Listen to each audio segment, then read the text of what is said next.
মন খারাপ হচ্ছে? আবার কয় যে আল্লাহ আরশে থাকে। তাই আচ্ছা আরশে থাকে আল্লাহ, ভাই বলেন তো আল্লাহ আরশে থাকে? কহ তা আরশে থাকে, তো আরশটা কি সৃষ্টি না স্রষ্টা? না না সৃষ্টি, আল্লাহ সৃষ্টি করেছেন। আচ্ছা আরশ যখন আল্লাহ সৃষ্টি করেন নাই তখন আল্লাহ কোথায় ছিলেন? আপনার দাদুর বাড়ি। কথা বলছেন দেখো, তা তো জানি না। আরশ সৃষ্টির আগে মালিকের যেমন থাকার জায়গা দরকার হয়নি, আরশ বানানোর পরও মালিকের থাকার জায়গার দরকার নেই। কিয়ামত পর্যন্ত অনাদি অনন্তকাল মালিকের থাকার জায়গার দরকার হয় না। আমার মালিক স্থল কাল পাত্রের ঊর্ধ্বে। সুবহানাল্লাহ বলবেন জোরে। এই জন্য তার নাম সুবহান। তার নাম কি? আল্লাহুস সামাদ। অর্থ বোঝেন না? কুল হুয়াল্লাহু আহাদ। ও রিসালাতের রাসূল সাল্লাল্লাহু আলাইহি ওয়াসাল্লাম, আপনি বলে দিন দুনিয়ার কেউ আমি আল্লাহর তাওহীদ পাবে না রিসালাতের রাসূল ছাড়া। রিসালাতের রাসূলকে ওভারটেক করে, বাইপাস, ওভারপাস, আন্ডারপাস করে আমার মালিকের তাওহীদ পর্যন্ত পৌঁছার কোন সূরা গলি আমার আল্লাহ তৈরি করেন নাই। এর সে ক্লিয়ার কথা আছে?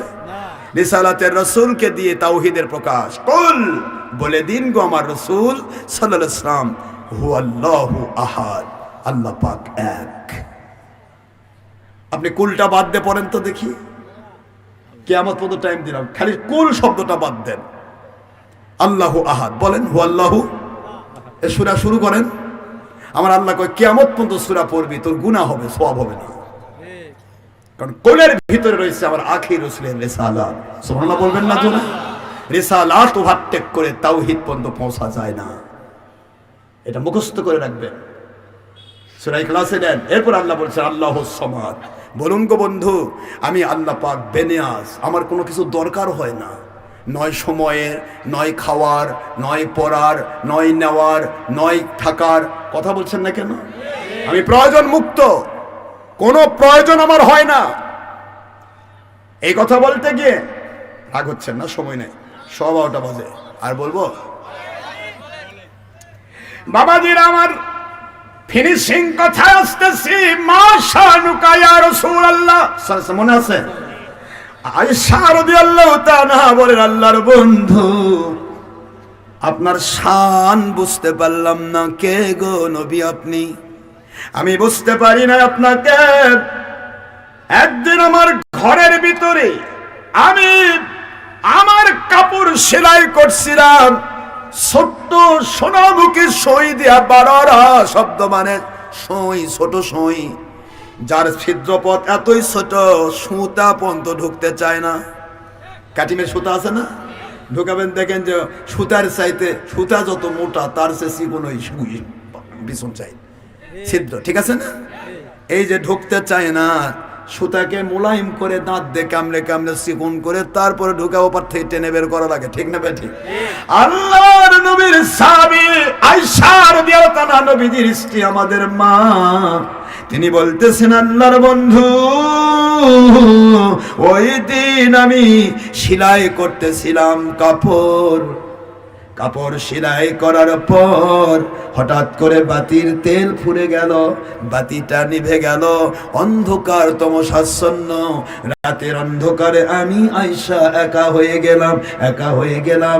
ও নবী সাল্লাল্লাহু আলাইহি ওয়াসাল্লাম, মালিকের দয়ায় আপনি ওহির নবী, বুঝতে পেরেছেন আমি আয়েশা ছোট মানুষ, বয়স আমার মাত্র 9 বছর। এই বয়সে আমি একাকিত্ব অনুভব করছি। মুহূর্তের মধ্যে আপনি আমার ঘরে তাশরিফ নিলেন। আপনি যেই মাত্র আমার ঘরে আসলেন গো নবী, আমার অন্ধকার তমসাচ্ছন্ন সেই অমাবস্যার অন্ধকারের রাত, আমার অন্ধকার ঘরটা সূর্যের আলো মতো আলোময় হয়ে গেল। অন্ধকারের ভিতরে আমি আমার সুইটা হেরে ফেলেছিলাম, আপনার আলো মুবারক দিয়া আমি দিনের আলোর মতো মেঝে থেকে আমার কুপরে হেরে যাওয়া সুইটা খুঁজে নিয়েছিলাম।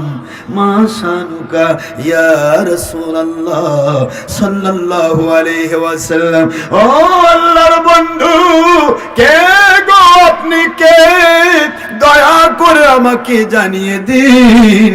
আল্লাহর বন্ধু বলেন আয়েশা সিদ্দিকা রাদিয়াল্লাহু তাআলা আনহা, আপনি এবার যদি আমাকে চিনতে চান, আমাকে জানতে চান, আমাকে বুঝতে চান, আমার শান মুবারক বুঝতে চান, আমার 6 হাতের চাদর, ওই চাদরখানা আমাকে 2টি প্যাঁচ দিয়ে দেন, মাঝখানে 2টা প্যাঁচ আমি হুজুরের আদেশ মোতাবেক নবী পাক সাল্লাল্লাহু আলাইহি সাল্লামকে হুজুরের দেওয়া চাদর, ওই চাদর দিয়ে 1 প্যাঁচ দিলাম, আবার আরেক প্যাঁচ দিলাম, 2 প্যাঁচ দিয়ে 2 দিকে চাদরের মুড়ি আমার হাতে রইল। আল্লাহর বন্ধু বলেন আয়েশা সিদ্দিকা রাদিয়াল্লাহু তাআলা আনহা, আপনি এবার 2 হাতের মুড়ি নিয়েছেন, আমাকে 2টি প্যাঁচ দিয়ে দিয়েছেন, এবার আপনি আস্তে আস্তে করে টান দিতে থাকুন, 2 হাতের মুড়ি ছাড়বেন না। আয়েশা রাদিয়াল্লাহু তাআলা আনহা বলেন, আল্লাহ পাকের কসম, আল্লাহু আকবার, আমি আমার রাসূলকে 2 হাতে মুড়ি নিয়ে মাঝখানে হুজুরকে 2টা প্যাঁচ দিয়েছি, এবার আমি 2 হাতের মুড়ি দিয়ে এবার যখন টানা শুরু করলাম, নবীজির জায়গায় নবী রয়ে গেলেন, 2 প্যাঁচ ভেদ করে চাদর আমার হাতে এসে পৌঁছে গেল।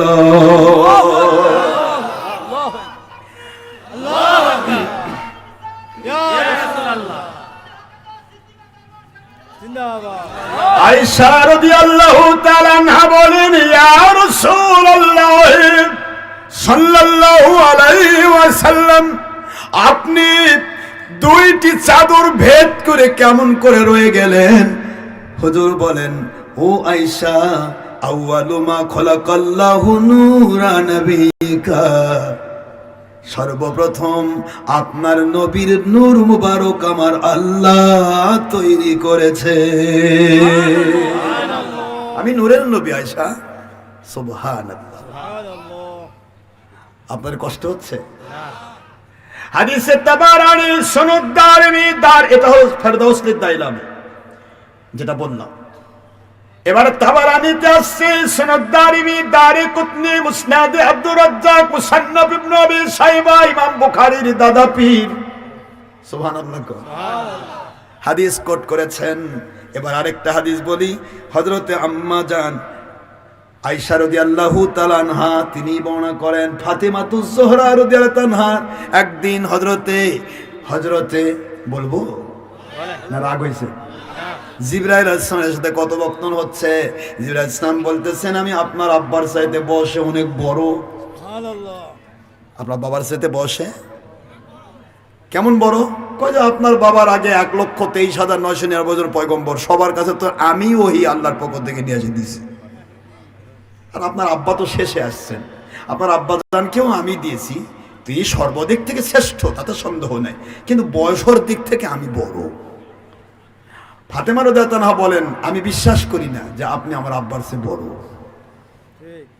কারণ আমার আব্বা জানকে আমার আল্লাহ পাক নিজে ঘোষণা দিয়েছেন আল্লামাহু শাদীদুল কুওয়া, কারণ একটাই, আমি দুনিয়ার কোনো মানুষের কাছে আমার নবীকে শিক্ষা দিব না, কারণ নবীকে যদি আমি শিক্ষা দেই মানুষ দিয়ে, তাহলে সে হবে নবীর ওস্তাদ।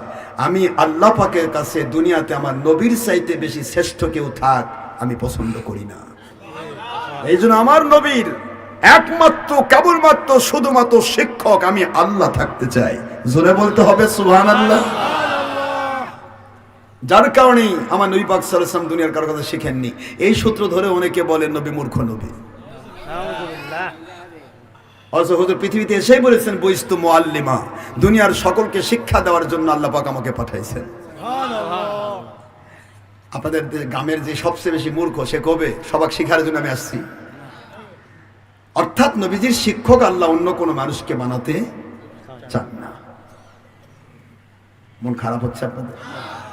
হে জিবরাইল ভাই, আপনি বলুন তো আমার মেয়ে ফাতিমা রাদিয়াল্লাহু তাআলা আনহার কথায় আপনি দুঃখ পাইলেন? তিনি বললেন, আমার বাবার চাইতে বসে কেউ বড় আমি বিশ্বাস করি না, কারণ আমার নবীজি বলেছেন আনা আউয়ালুন ফিল খালক, সুবহানাল্লাহ বলেন, ওয়া আখিরু ফিল বাস, আমি সৃষ্টির ব্যাপারে সর্বপ্রথম, প্রেরিত হওয়ার জন্য আমি সর্বশেষ। সূরা বলতে হবে সুবহানাল্লাহ। তাহলে আর কেউ বড় আছে? আছে কেউ বড়? বলেন না তো। আমি এটা আমি বুঝি, চাচা আপনি আমার আব্বার চেয়ে বয়সে বড় হবেন না। জিবরাইলের মনটা খারাপ হয়ে গেল। ছোট মানুষ, তাই আমার বাবার চেয়ে বড় বলতে চায় না। তো হুজুর সাল্লাল্লাহু আলাইহি ওয়াসাল্লাম তো বুঝে ফেলেছে। আখি জিবরাইল, জি হুজুর। আচ্ছা আপনি সৃষ্টি হওয়ার পর কি দেখেছিলেন? কিছু দেখেছেন কি? আপনি সৃষ্টি হওয়ার পরে চোখে কি কিছু পড়েছিল? হুজুর আমি সৃষ্টি হওয়ার পরে তো কোনো সৃষ্টি জগতের কিচ্ছু ছিল না। ওই চতুর্থ আসমানে এক কর্নারে দেখতাম একটা তারকা, কাউকাব, একটা তারকা উঠতো, জ্বলে থাকতো, 70,000 বছর ধরে জ্বলে থাকতো। তারপর ওটা আবার নিভে যেত 70,000 বছর পর। 70,000 বছর আর জ্বলতো না, নিভেই থাকতো। এইভাবে ওই তারকাকে আমি 72,000 বার উদিত হওয়া দেখেছি। তাহলে আমার বয়স কত? জিবরাইল আলাইহিস সালাম কি ভিতরে ভাবতেছে, আমি কত বয়স আমার। একটি তারকা চতুর্থ আসমান মথান্তরে আমার আল্লাহর আরশে আজিমের ডান পার্শ্বে উঠত। এটা উঠে থাকতো 70,000 বছর, আবার ডুবে থাকতো 70,000 বছর। এইভাবে উদিত হয় দেখেছি 72,000 বার। আল্লাহর বন্ধু বলেন, ও ভাই জিবরাইল, ওয়া হাযিহিল কাওকাব মুহাম্মাদুর রাসূলুল্লাহ সাল্লাল্লাহু আলাইহি ওয়াসাল্লাম। জিবরাইল ভাই, যেই তারকাকে আপনি উদিত হওয়া দেখেছেন 70,000 বছর, জীবন্ত দেখেছেন 70,000 বছর, এইভাবে 72,000 বার উদিত হওয়া দেখেছেন, ওইটা আর কিছুই ছিল না। ওইটা ছিল আমি আখেরি নবীর নূর মুবারক। আমি ছিলাম সেই তারকা। কুনতু হাযিল কাওকাব। সুবহানাল্লাহ বলবেন না জোরে? আমি তো সেই কাওকাব। দেখেন তো ভাই, আমার পিঠে কিন্তু দেখা যায়। আল্লাহর বন্ধু পেট মুবারকের কাপড় তুলে দিলেন। জিবরাইল আলাইহিস সালাম চেহারার দিকে, নবীজির খতমে নবুয়তের দিকে তাকায়া বলে, আল্লাহর বন্ধু 70,000 ডুবিত, 70,000 বছর উদিত, 72,000 বার দেখা যে কাওকাব তারকা, তা তো আমি আপনার পিঠ মুবারকের উপরে দেখতে পাচ্ছি। আল্লাহর বন্ধু বলে, আখি জিবরাইল 70,000 বছর ডুবে থাকলো কেন তা কি জানেন? 70,000 বছর আমি সেজদায় থেকে আমার মালিকের শুকরিয়া করেছি। এই জন্য আপনি দেখতে পাননি, ডুবে গেছে। 70,000 বছর আমি কিয়াম করে দাঁড়িয়ে থেকে আমার মালিকের শুকরিয়া করেছি। এইভাবে আমি মালিকের দয়া দিয়ে সৃষ্টি হয়েছি প্রথমে, শেষে আমি নাজিল হয়েছি। এতদিন আমার মালিককে সেজদা দিয়ে আর দাঁড়িয়ে থেকে মালিকের ইবাদত বন্দেগীতে খুশি করেছি। যখন আমি ইবাদত করতাম তখন আমার নাম আমার মালিক দিয়েছিলেন আহমদ, প্রশংসাকারী। আমার শুকরিয়া করা যখন শেষ হয়ে গেছে গো জিবরাইল, যখন আমার আল্লাহ পাক আমাকে প্র্যাকটিক্যাল কোরআন বানায় দিলেন, কোরআনের প্র্যাকটিক্যাল পুরুষ বানায় দিলেন, তখন আমার নাম মালিক দিলেন মুহাম্মাদুর রাসূলুল্লাহ সাল্লাল্লাহু আলাইহি ওয়াসাল্লাম।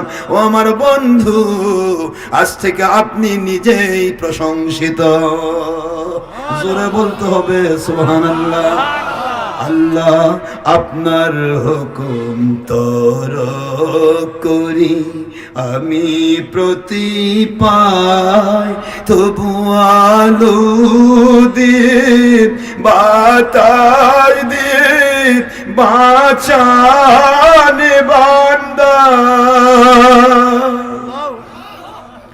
শ্রেষ্ঠ নবী দিলেন মোরে তরিয়ে নিতে রোজ হাসরে, হক পথ না ভুলি, তাই তো দিলেন নবীর কাছে কোরআন সুন্নাহর বাণী।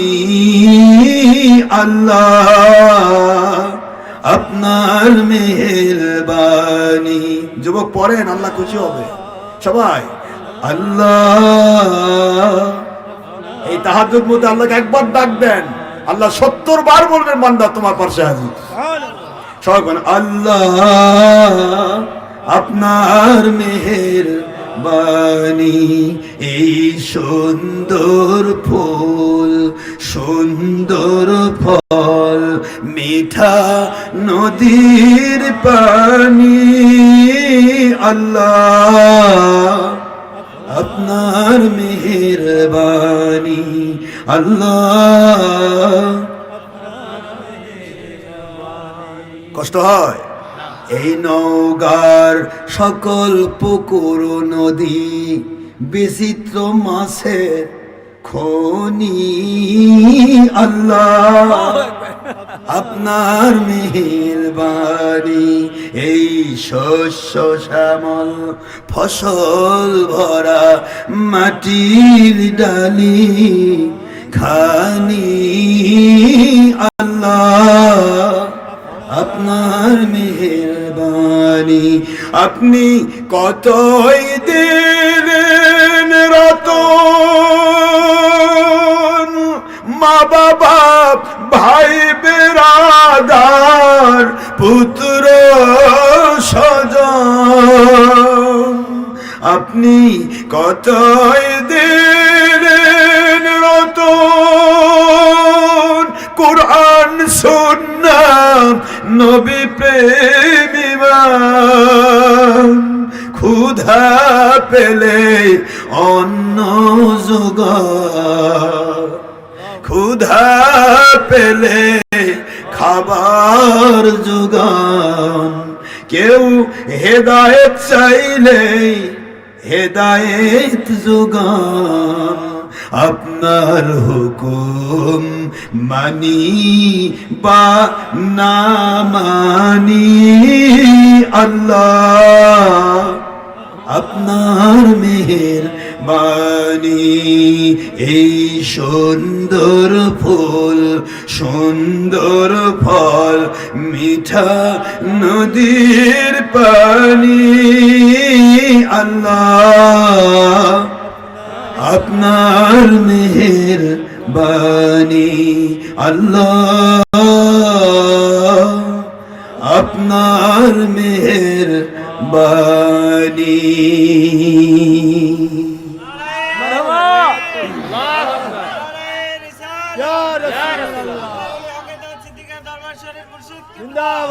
আমার বাবাজিরাম, কাজী নজরুল ইসলাম মাত্র ক্লাস 8 পাস মানুষ। আপনার কলেজে মাস্টার্স ক্লাসে তার কবিতা পড়ানো হয়। আমার আল্লাহ বুঝাইলেন, নবী প্রেমে যে কাসিদা লেখে, আমি তার কলবের ভিতরে আমি এত জোশ তৈরি করে দেই, জীবনে মাদ্রাসার বারান্দা চোখে দেখে নাই। বুখারীর হাদিস পড়ানো হয় টাইটেল ক্লাসে, সেই বুখারীর হাদিস ঢুকে গেল কাজী নজরুলের কাসিদার ভিতরে। শ্রেষ্ঠ নবী দিলেন মোরে তরিয়ে নিতে রোজ হাসরে। এই শ্রেষ্ঠ নবী কি? বুখারীর হাদিস তো, আন আকরামুল আউয়ালিন ওয়াল আখিরিন, লা ফখর, সহিহ বুখারী। আমি সৃষ্টির শুরু থেকে সৃষ্টির শেষ পর্যন্ত শ্রেষ্ঠ নবী। আমি গর্ব করি না, কিন্তু আমাকে শ্রেষ্ঠত্ব দান করা হয়েছে। সুবহানাল্লাহ বলুন। সৌদি আরব বলতেছে, হুজুর আমরা তো মিলাদ পড়ি না, আমরা দরুদ ইব্রাহিম পড়ি। তাই বললাম, ভাই দরুদ ইব্রাহিম ভালো তো। তো ইব্রাহিম আলাইহিস সালাম শ্রেষ্ঠ নবী না আখেরি নবী শ্রেষ্ঠ নবী?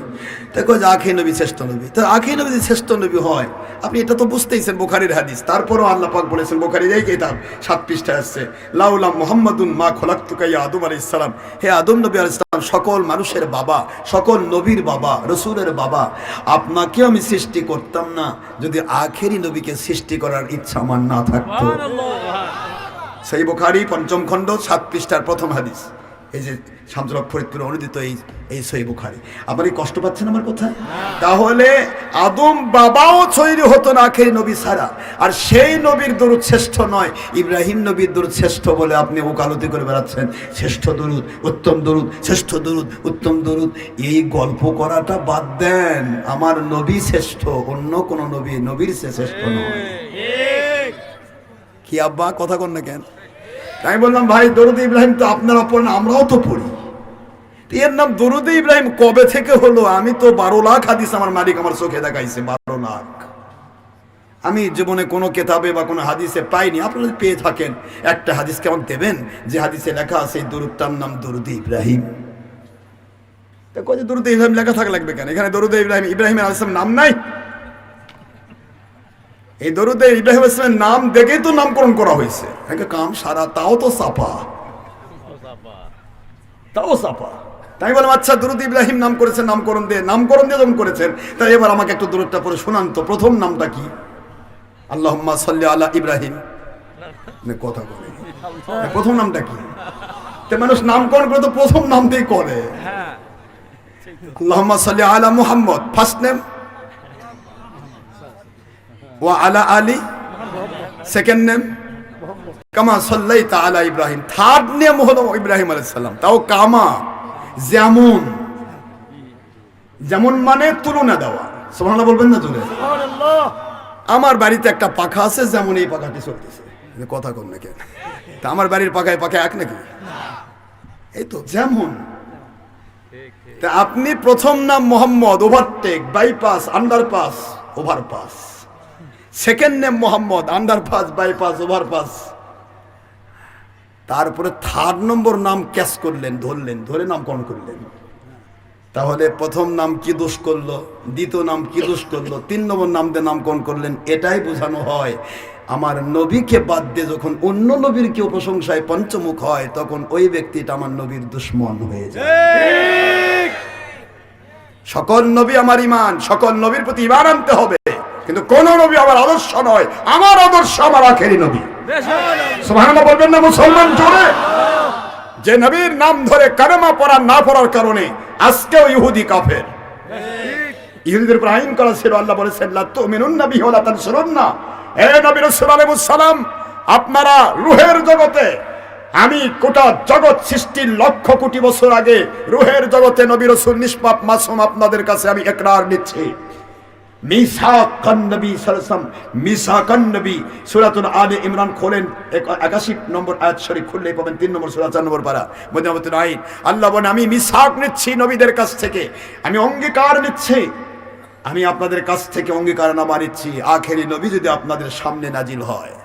দেখেন ভালো করে বোঝেন, আখেরি নবী যদি আপনাদের সামনে নাজিল হয়, 1,23,999 জন পয়গম্বর আপনাদের সবার সামনে যদি নাজিল হয়, আপনাদের সকল উম্মত, যত কোটি উম্মত হবে, সকল উম্মতকে নিয়ে অবশ্যই আমার বন্ধু আখেরি নবীর হাতে হাত দিয়ে আপনারা বায়াত হয়ে যাবে। একটু জোরে বলতে হবে সুবহানাল্লাহ। আপনাদের শরীয়ত বাদ দিয়া আমার আখেরি নবীর কাছে বায়াত হয়ে যাবেন। লা তুমিনুন্না বিহি, অবশ্যই বায়াত হবেন। নবীদের ঈমান আনতে হয় না, কারণ নবীরা ঈমান নিয়েই পৃথিবীতে জন্ম নেন। সুবহানাল্লাহ বলবেন না তো? অবশ্যই আপনারা বায়াত হয়ে যাবেন আমার আখেরি নবীর হাত মোবারকে। আর আপনাদের সকল উম্মত সহ আপনারা সকলে সর্বতোভাবে আমার নবীকে আপনারা অবশ্যই সাহায্য করবেন। সুবহানাল্লাহ। ওয়ালা তানসুরুন্না। কষ্ট হচ্ছে আপনাদের? তাহলে পৃথিবীর সৃষ্টির লক্ষ কোটি বছর আগে খোদ নবীদের সামনে, নিষ্পাপ মাসুম নবীদের সামনে স্বয়ং আল্লাহ পাক মিলাদ করতেছেন, আখেরি নবীর মিলাদ। সুবহানাল্লাহ। নবীর জীবন বৃত্তান্তকে মিলাদ বলা হয়। কথা বলছেন না কেন? জোরে বলতে হবে। তাহলে নবীদের সামনে আল্লাহ পাক মিলাদ করতেছেন, আর আমার দেশের হুজুরা বলতেছে মিলাদ আছে 600 বছর পর। নাউযুবিল্লাহ। এটার নাম ইন্নাল্লাহা ওয়া মালাইকাতাহু ইউসাল্লুনা আলান নবী। নিশ্চয় আমি আল্লাহ এবং আমার রহমতের ফেরেশতা আমার আখি নবীর উপর দরুদ শরীফ পেশ করি। সুবহানাল্লাহ বলবেন না? মন খারাপ হচ্ছে আপনাদেরকে? মিলাদে যাচ্ছি না, রাগ করেন না, মিলাদে যাচ্ছি না। আমার আলোচনা তো আজকে নূর আর মাটি না। আমার আব্বা একটা প্রশ্ন দিছে, প্রশ্নটা খালি উত্তর দিতে চাচ্ছি। অসুবিধা আছে আপনাদের? তাহলে নবী নূর না মাটি কি প্রমাণ হলো? এখন আপনি একটা দলিল দেন আমাকে, এরকম একটা দলিল দেন, অমুক আয়াতে হাদিসে আছে আল্লাহ নবী পাইকারি মাটি। আপনি নবী বলতে যাচ্ছেন কেন? ওনাকে আমি বললাম, বলে মনে আছে আপনাদের আমার কয়টা বাচ্চা? তাই বলে আমি বাচ্চা কাচ্চা বুঝি না, সন্তান হয় তাই কথা। আপনার কামই তো খালি ভুল ধরা। আমি কেন আমি ভুল ধরবো কেন? আমার কাম আমার মালিক সংশোধন করার জন্য আমাকে পাঠাইছে। তা কয় যে ঠিক আছে সন্তানই তিনটা। কয়টা সন্তান? তা আপনার তিনটা, এটা এটা মুভ করেন না, সরে দেন। তিনটা সন্তান আপনার। বলেন তো ভাই, আপনি তিন সন্তানের প্রথম সন্তানটা কালো কালারের, দ্বিতীয় সন্তানটা মেজোটা একটু শ্যামলা কালারের, ছোটটা একবার ধূপধুপা ফর্সা। কথা কয় নাকি? হ্যাঁ তাই। তাছাড়া প্রথম কালো সন্তানটা যে হয়েছে, আপনি কোন কালো মাটি নিয়ে এসে দিছিলেন? যেহেতু জন্ম আপনি দিছেন, আপনি তো বলা পারবেন। জন্মদাতাকে তো প্রশ্ন করবো যে আপনি কি দিছেন। হ্যাঁ, কথা বলছেন না কেন? কি আমার কথা বোঝেন? কিছু বুঝতেছেন? যিনি জন্মদাতা তিনি বলতে পারবেন না? কারণ আল্লাহ তো বলেছেন না ইয়ালিদ ওয়া লাম ইউলাদ, আমি জন্ম দেই না। আমি জন্ম, আল্লাহ জন্ম দেন না নেন না, লাম ইয়ালিদ ওয়া লাম ইউলাদ। তাহলে আপনি বলতেছেন আপনি মাটির, আপনার সন্তানও মাটির, আমরাও মাটির, নবীও মাটি। থাক, নবী পর্যন্ত পরে যায়নি। আগে আপনার সন্তানটাকে আমি মেটে প্রমাণ করি, তারপরে দেখি কি হয়। তা আপনার ছেলে যখন মাটির, যেহেতু সন্তান আপনার জন্মের, আপনিই জন্ম দিয়েছেন আল্লাহ পাকের দয়া দিয়ে, তো ঠিক আছে আপনি বলেন কোন জমির মাটি নিয়ে আসছিলেন? এর আর কথা, এর কথা মানে আপনি বাঁকা হবেন, তামাক বাঁকা হতে হবে না। ঠিক বলেন কোন জমির মাটি বলেন। যদি কালোটা হয় কালো জমির মাটি, সাদাটা হলে সাদা মাটি, দোআঁশ মাটি, আরো যদি একবার ধপধপা আর লাল যদি হয় তা লাল এঁটেল মাটি। তাহলে একটা মাটির জায়গা আছে তো, আপনি তো নিয়ে আসছেন, তো সেটা নিয়ে আসে তো দিছেন। দেখো যেটা কথা, কি দিছেন তাই কোন আপনি স্বীকার করেন, বলেন স্বীকার করেন কি দিছেন? পানি দিছি। আচ্ছা দিলেন পানি, আর আপনি মাটির বস্তালে ঘুরতেছেন। আপনি বলেন আপনি যে পানি দিয়েছেন, পানির বোতলে ঘোরেন, বলেন যে পানি দিয়ে তৈরি হচ্ছে, আমিও পানি দেন, নবীও পানি, তাহলে দেখ কম হলো। ধরা তো ওই জায়গাতেই খায় বাতিল কোম্পানি। কথা কন না কেন চলে? আপনি তো প্র্যাকটিক্যাল পানি দিয়েছেন, তাহলে আপনি পানি দিলেন মাটির হলো, তাহলে বোঝা যাচ্ছে যে অন্য কেউ হয়তো মাটি টাটি দিছে। যেহেতু আপনার পানিতে তৈরি হয়নি, আপনার ভাষায় মাটিতে তৈরি হয়েছে, তাহলে সন্তানের বাপ তো আপনি হচ্ছেন না, যে মাটি দিয়েছে ওইটা হলো সন্তানের বাপ। না কথা কোনে কি? যে মাটি দিয়েছে আপনার ভাষায় তো পানি দিয়ে বলেননি, আপনি বলতেছেন মাটি। তাহলে আপনি যেহেতু প্র্যাকটিক্যাল পানি দিয়েছেন, তাহলে তো আপনার দ্বারা সন্তান হয়নি, সন্তান হয়েছে তার দ্বারা যে মাটি দিছে। এখন মাটিটা কে দিল, কোন পথে দিল, এটা আপনি বের করেন। পাগল হয়ে গেছে মুক্তিরা, কয় হুজুর জীবনে এইভাবে কোনো ব্যাখ্যা শুনিনি। আমি বলছি বলেন আপনারা, মাটি তো আপনি দিচ্ছেন। এবার আপনি আম্মা পাড়া পড়তেছে কেবল ছোট্ট শিশু, 5-7 বছরের শিশু, নুরানি কায়দা পড়িয়ে যে আমাদের শিশুগুলা আম্মা পাড়া উঠেছে, এবার পড়ছে খোলে কমে মা ইন্দাফিক, আছে না সূরা তারিক 7 এবং 8 নম্বর আয়াত। খোলে কমে মা ইন্দাফিক, মাউন মানে কি? পানি না মাটি? ওয়াটার। মাইন দাফিক, দাফিক মানে উত্তেজনার সাথে। মায়ের পাদর থেকে, বাবার মেরুদণ্ড থেকে উত্তেজনার সাথে বের হওয়া এক ফোঁটা পানি দিয়ে আমি আল্লাহ তোমাদের তৈরি করলাম। যাদের বাপ মা আছে তারা মাটির নয়, তারা পানির তৈরি। সুবহানাল্লাহ বলেন না?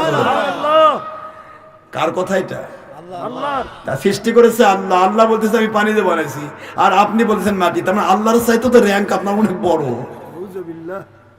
মানে আল্লাহ যখন সৃষ্টি করেছিল তখন আপনি দেখেছিলেন যে আল্লাহ সত্যি তো আপনি তো পানি দিয়ে বানাইছেন, কিন্তু হচ্ছে না, আমি মাটি লাগিয়ে দিলাম।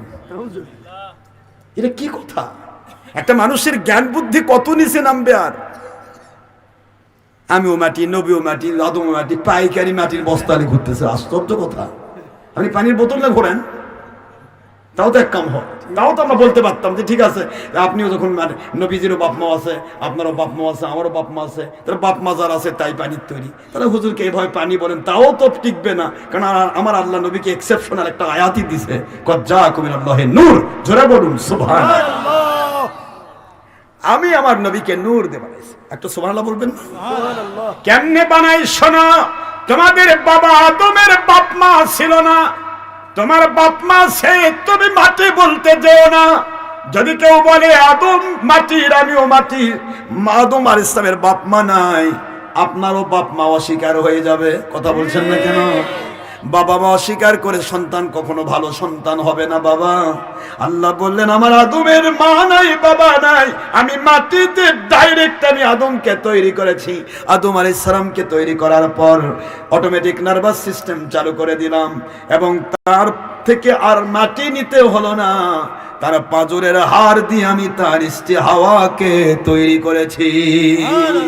একটু জোরে বলতে হবে সুবহানাল্লাহ। মাটি দিয়ে আদমকে বানাইলাম, তাও আমার পাওয়ার। খলিকত মিন দিলাইন, হাওয়া আলাইহিস সালামকে বানালাম হাড় দিয়া, তাও আমার পাওয়ার। فأرسلنا إليها روحنا فتمثل لها بشرا سويا। সূরা মরিয়ম খুললেই পাবেন 19 নম্বর সূরা 17 নম্বর আয়াত, 16 নম্বর পারার মাঝখানে সূরা কাহাফের পরের সূরা। আল্লাহ বলেন ও দুনিয়াবাসী, একই কোরআনে দুই জায়গাতে আমি বাশার দিলাম, ডান সাইডে আনা বাশারুম মিসলুকুম, নবীকে বাশার বললাম, বাম সাইডে জিবরাইলকে বাশার বললাম। বাশার মানে যদি মাটির মানুষ হতো রে, ডানেরটা নবী মাটি, বামেরটা জিবরাইল তো মাটি হয়ে যাওয়ার কথা। কথা বলছেন না কেন? একই জায়গায় ডান পার্শ্বের বাশারকে আপনি মাটি বলতেছেন, বাম পার্শ্বে বাশার ফারসালনা ইলাইহা রূহানা ফাতামাসসালা লাহা বাশারান সাবিয়া। আমি জিবরাইল নূরের ফেরেশতাকে বাশার বানায়া, সুবহানাল্লাহ বলবেন না? কি বানায়া, কি বানায়া? বাশার বানায়া মরিয়ম আলাইহিস সালামের গোসলখানায় পাঠালাম। মরিয়ম আলাইহিস সালামকে তিনি ফু দিলেন, ওই ফুকে কেন্দ্র করে মতান্তরে জান্নাতের একটা ফুল তার নাকে ধরলেন। এর উপর ভিত্তি করে আমি আল্লাহ পাক মরিয়ম আলাইহিস সালামের ভিতরে স্বামী ছাড়া নাদুস নদুস চেহারার অত্যন্ত সুন্দর একজন পুরুষ নবী ঈসা রুহুল্লাহ আলাইহিস সালামকে আমি বানাই ফেললাম। জোরে বলুন সুবহানাল্লাহ। দুনিয়ার মানুষ, এবার তোমাদেরকে বানাতে গিয়ে শোনো কি করলাম। আদমকে বানাইছে কি দিয়া? মাটি। ওবাদা না, এটারও আয়াত শুনেন, ওবাদা খলকল ইনসানি মিন তিন। সূরা তো সাজদা খুললে পাবেন 32 নম্বর সূরা 7 এবং 8 নম্বর আয়াতে কারিমা, 21 নম্বর পারার লাস্ট আমার বাবা সূরা আহজাবের আগের সূরা। আল্লাহ বলে দিলেন ওয়াবাদা, starting and beginning of creation. সুবহানাল্লাহ, কোন সুবহানাল্লাহ। বাদাস শুরু করেছেন, আরম্ভ করেছেন, সূচনা করেছেন। খলকা মানে সৃষ্টি, আর ইনসান মানে মানুষ। মিন মানে হইতে, মিন মানে হইতে, তিন মানে মাটি। জোরে বলুন সুবহানাল্লাহ। আমি মানব সৃষ্টির শুরুটা করেছি মাটি দিয়া, দ্যাট মিন্স আদম আলাইহিস সালাম। সুবহানাল্লাহ বলবেন? এরপর আল্লাহ আবার ক্লিয়ার করলেন, সুম্মা, দেখেন, সুম্মা জাআলা নাসলাহু মিন সুলালাতিন মিন মাইন মাহিন। দুনিয়ার মানুষ, সুম্মা অতঃপর জাআলা নাসলাহু, নাসলুন মানে বংশ, হু মানে ওই প্রথম সৃষ্টি মানুষ, মাটির মানুষ আদম। আদম আলাইহিস সালামের বংশকে তৈরি করলাম, বংশকে তৈরি করলাম। মিন সুলালাতিন মিন মাইন, তুরাব না মা, ওয়াটার। আমি আদম আলাইহিস সালামের বংশ যাদের বাবা মা আছে তাদেরকে তৈরি করলাম এক ফোঁটা পানি দিয়া। জোরে বলুন সুবহানাল্লাহ। তারা আদমকে মাটি দিয়ে বানালাম, সেটা আল্লাহর পাওয়ার। হযরত হাওয়াকে মাটি দিয়ে বানালাম, বাশার তিনিও আল্লাহর পাওয়ার। আল্লাহ বলেন ঈসাউল্লাহকে বানালাম, তা আমার পাওয়ার। তোমাদেরকে এক ফোঁটা পানি দিয়ে বানালাম, আমার পাওয়ার। আল্লাহ বলেন ওই একই আল্লাহ পাক নূর নবীকে নূর দিয়া বানাইছেন, তোমার কপালে পোকা লাগে কেন? কি কথা কর না কেন? কি মাটির যদি রক্ত বের করা পাবে, নূরের পারবে না? ও ক্ষমতা আল্লাহর নাই তো। আপনি করছেন মাটির রক্ত হয়, নূরের রক্ত হয় না, তো কি পাইছেন আপনি? আবার দেখছে কি জানেন, নূরের মাটির সেক্স হয়, নূরের সেক্স হয় না। তাই বলা হয় যে মাটিটা এতে খুঁড়েন, একবার পাতার মতো খুঁড়ে বের করেন তো কোনটার সেক্স আছে। দেখেন মানুষ কত নিচে নামবে। আর কই মাটির সেক্স হয়, মাটি কান্দে, মাটি হাসে, মাটির রক্ত হয়, নূরের রক্ত হয়, নূরের সেক্স আছে, নূরের এই হইলো কারে কত যুক্তি রে, খোঁড়া যুক্তি।